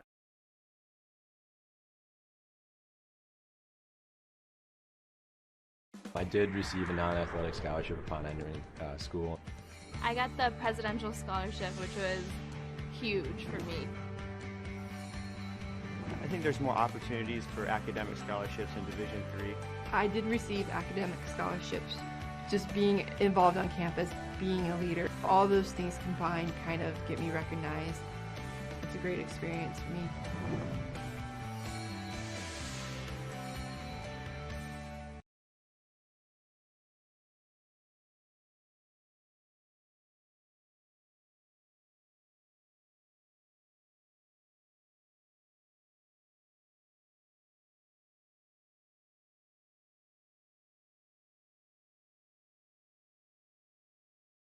Alex Amalfi's day is done. 2 innings, no hits, no runs, no errors, no walks, no base runners, 4 strikeouts of the 6 outs. He's going to be replaced by a guy who Brendan Eigerwald seems to be gaining more and more confidence in. Jackson Snyder, the freshman righty out of Durham, North Carolina, 6'4", 220, attended Chapel Hill High School, making his 4th appearance, 3rd out of the pen, 1-1 with a 5.40 ERA, 6 2/3 innings, 4 hits, 5 runs, 4 earned, 4 strikeouts versus 5 walks. Opponents have hit a minuscule 160 against Snyder. He made his first collegiate start on Wednesday. Pitched well in the first couple innings, but lost control in the 3rd. 3 innings, 2 hits, 3 earned, 1 strikeout versus 3 walks. Pitched really well here at home 2 weeks ago on a Tuesday. 2 2/3 innings in relief against Rhode Island College. 1 hit, 1 run, 2 strikeouts versus 1 walk. And Snyder will just look to close this one out. He's not going to get a save, but just looking for a very clean, easy inning for UMass Boston here in the 8th as they lead it by 12 runs. Michael Como is in at first base for the Beacons. Aidan Blake stays in the game at third, so no Noah Motter. Looks like the outfield stays the same with Duco staying on after pinch running in center. First pitch is in there for a strike to Drew Metzdorf, who is making his 5th trip to the plate. He has 2 hits and is yet to be retired. Metzdorf pops this one up foul on the first base side. Metzdorf, the 2-hole hitter and second baseman, singled and stole a bag in the first, tripled and scored in the third, reached on an error, stole third and scored in the fourth, and walked in the 5th. So he is 2 for 3 with 2 runs scored. Behind the count, 0-2 to Snyder, and he swings and misses. How about that from Jackson Snyder, a big-time strikeout. That is the 10th strikeout for Beacons pitching today. Came in averaging 10.6 strikeouts, and they've got a chance of they can get another one here to go over their season average, despite the fact this game might only go 8 instead of 9 innings. Brings up James Salta, who's been another difficult guy to retire. He is 2 for 2. RBI triple in the 3rd.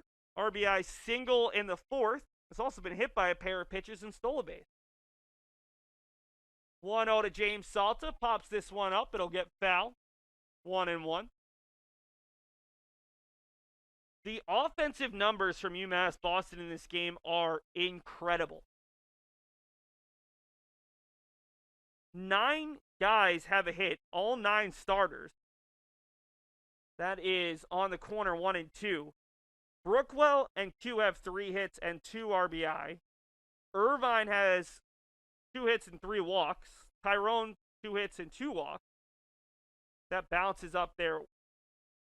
Corliss with 2 hits, a homer, and 3 RBI. Blake with 2 hits and 4 RBI. Slattery with 2 hits and 2 RBI. And Nico Kites, just 1 for 4, a run scored, 2 RBI, and a walk. And a hit by pitch. So even though he only has the 1 hit, he's reached 3 times. Brendan Nigerbolt makes a nice play over on the first base side off another foul ball. 2-2 here. I mean, a big part of it is, and this team has 18 hits, but a big part has been the walk from Plymouth State. There's a swing and a miss. Strikeout number 11 for Beacons pitching. Plymouth State's 6 pitchers have walked 12 batters. They've also hit 3, so 15 free passes.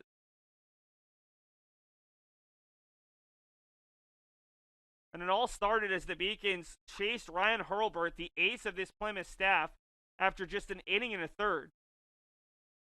He will be charged with the loss unless something crazy happens here in the bottom of the 8th with 2 outs. When an inning and a third, 7 runs, 5 earned after coming in 3-0 with an ERA of, I believe it was 3.37. 1-1 here to Griffin Crane, who is 1 for 4 on the day. Behind in the count, 1-2. Crane has popped up foul to the first baseman, struck out swinging. RBI double to left field, and a ground out to the first baseman. Snyder just looking to make it very easy. 1-2 pitch. Crane holds off. 2-2. Make sure to stick with us for our post-game show. We'll go through the highlights from this one. Give a shout out to our production crew. Go through some of the final numbers and be back in about 25 minutes for game number 2. My name is Seth Lorenski, bringing you all the action, but I'm certainly not here by myself. Great work by our 2 ladies to my left, directing, doing replaying graphic. All of our camera operators and some of the other people who are working the game but not the broadcast. So I'm getting some looks. Hit hard out to right. This has a chance to go. And Griffin Crane has cut the deficit to 19-8. So no homers for either side through the first 7 innings, but now a homer from Corliss, and Crane responds. For Griffin, that is his first home run of the season. And it's 19-8, and that's why those insurance runs in the top half were so important. The Beacons pushed it to 17-7, but then were able to get 2 more thanks to RBI hits from Irvine and Brookwell. Brings up Andrew Wasilewski, who was just red hot yesterday. 5 for 7 with 5 extra base hits, but has had probably his worst game of the season, considering he came in hitting .464.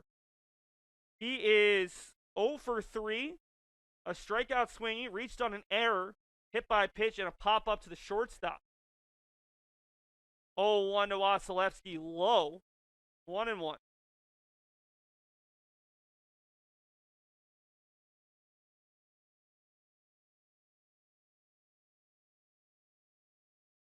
Breaking ball misses inside, 2-1.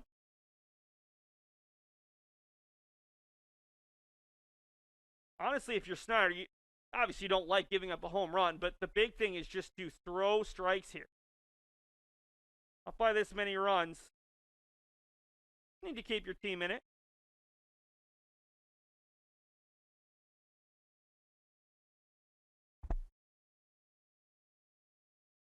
Low for ball 4, and just like that, back-to-back runners reach, and Brody Fillion comes up.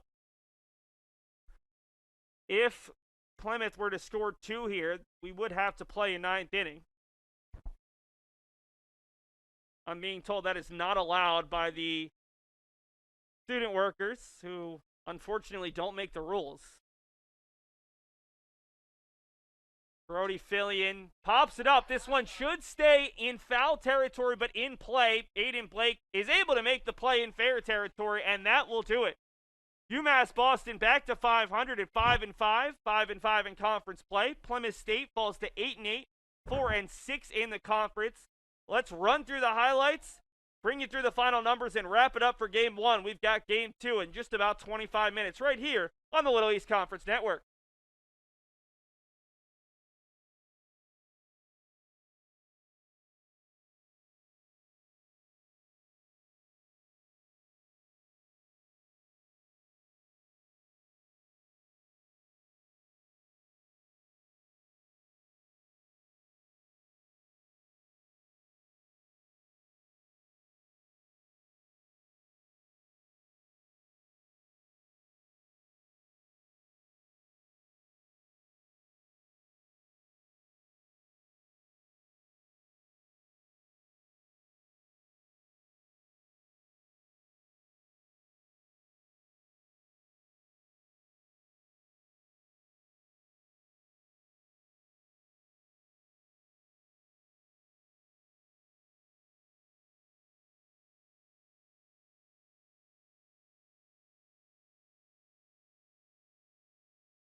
Final line on today's game, UMass Boston, 19 runs on 18 hits, 3 errors. Plymouth State, the home team, in parentheses, 8 hits, 10 runs, 3 errors. The Beacons had all 9 starters have at least 1 hit, and 8 of their 9 starters had an RBI in the victory. Brendan Ferrari picks up his second collegiate win in as many appearances.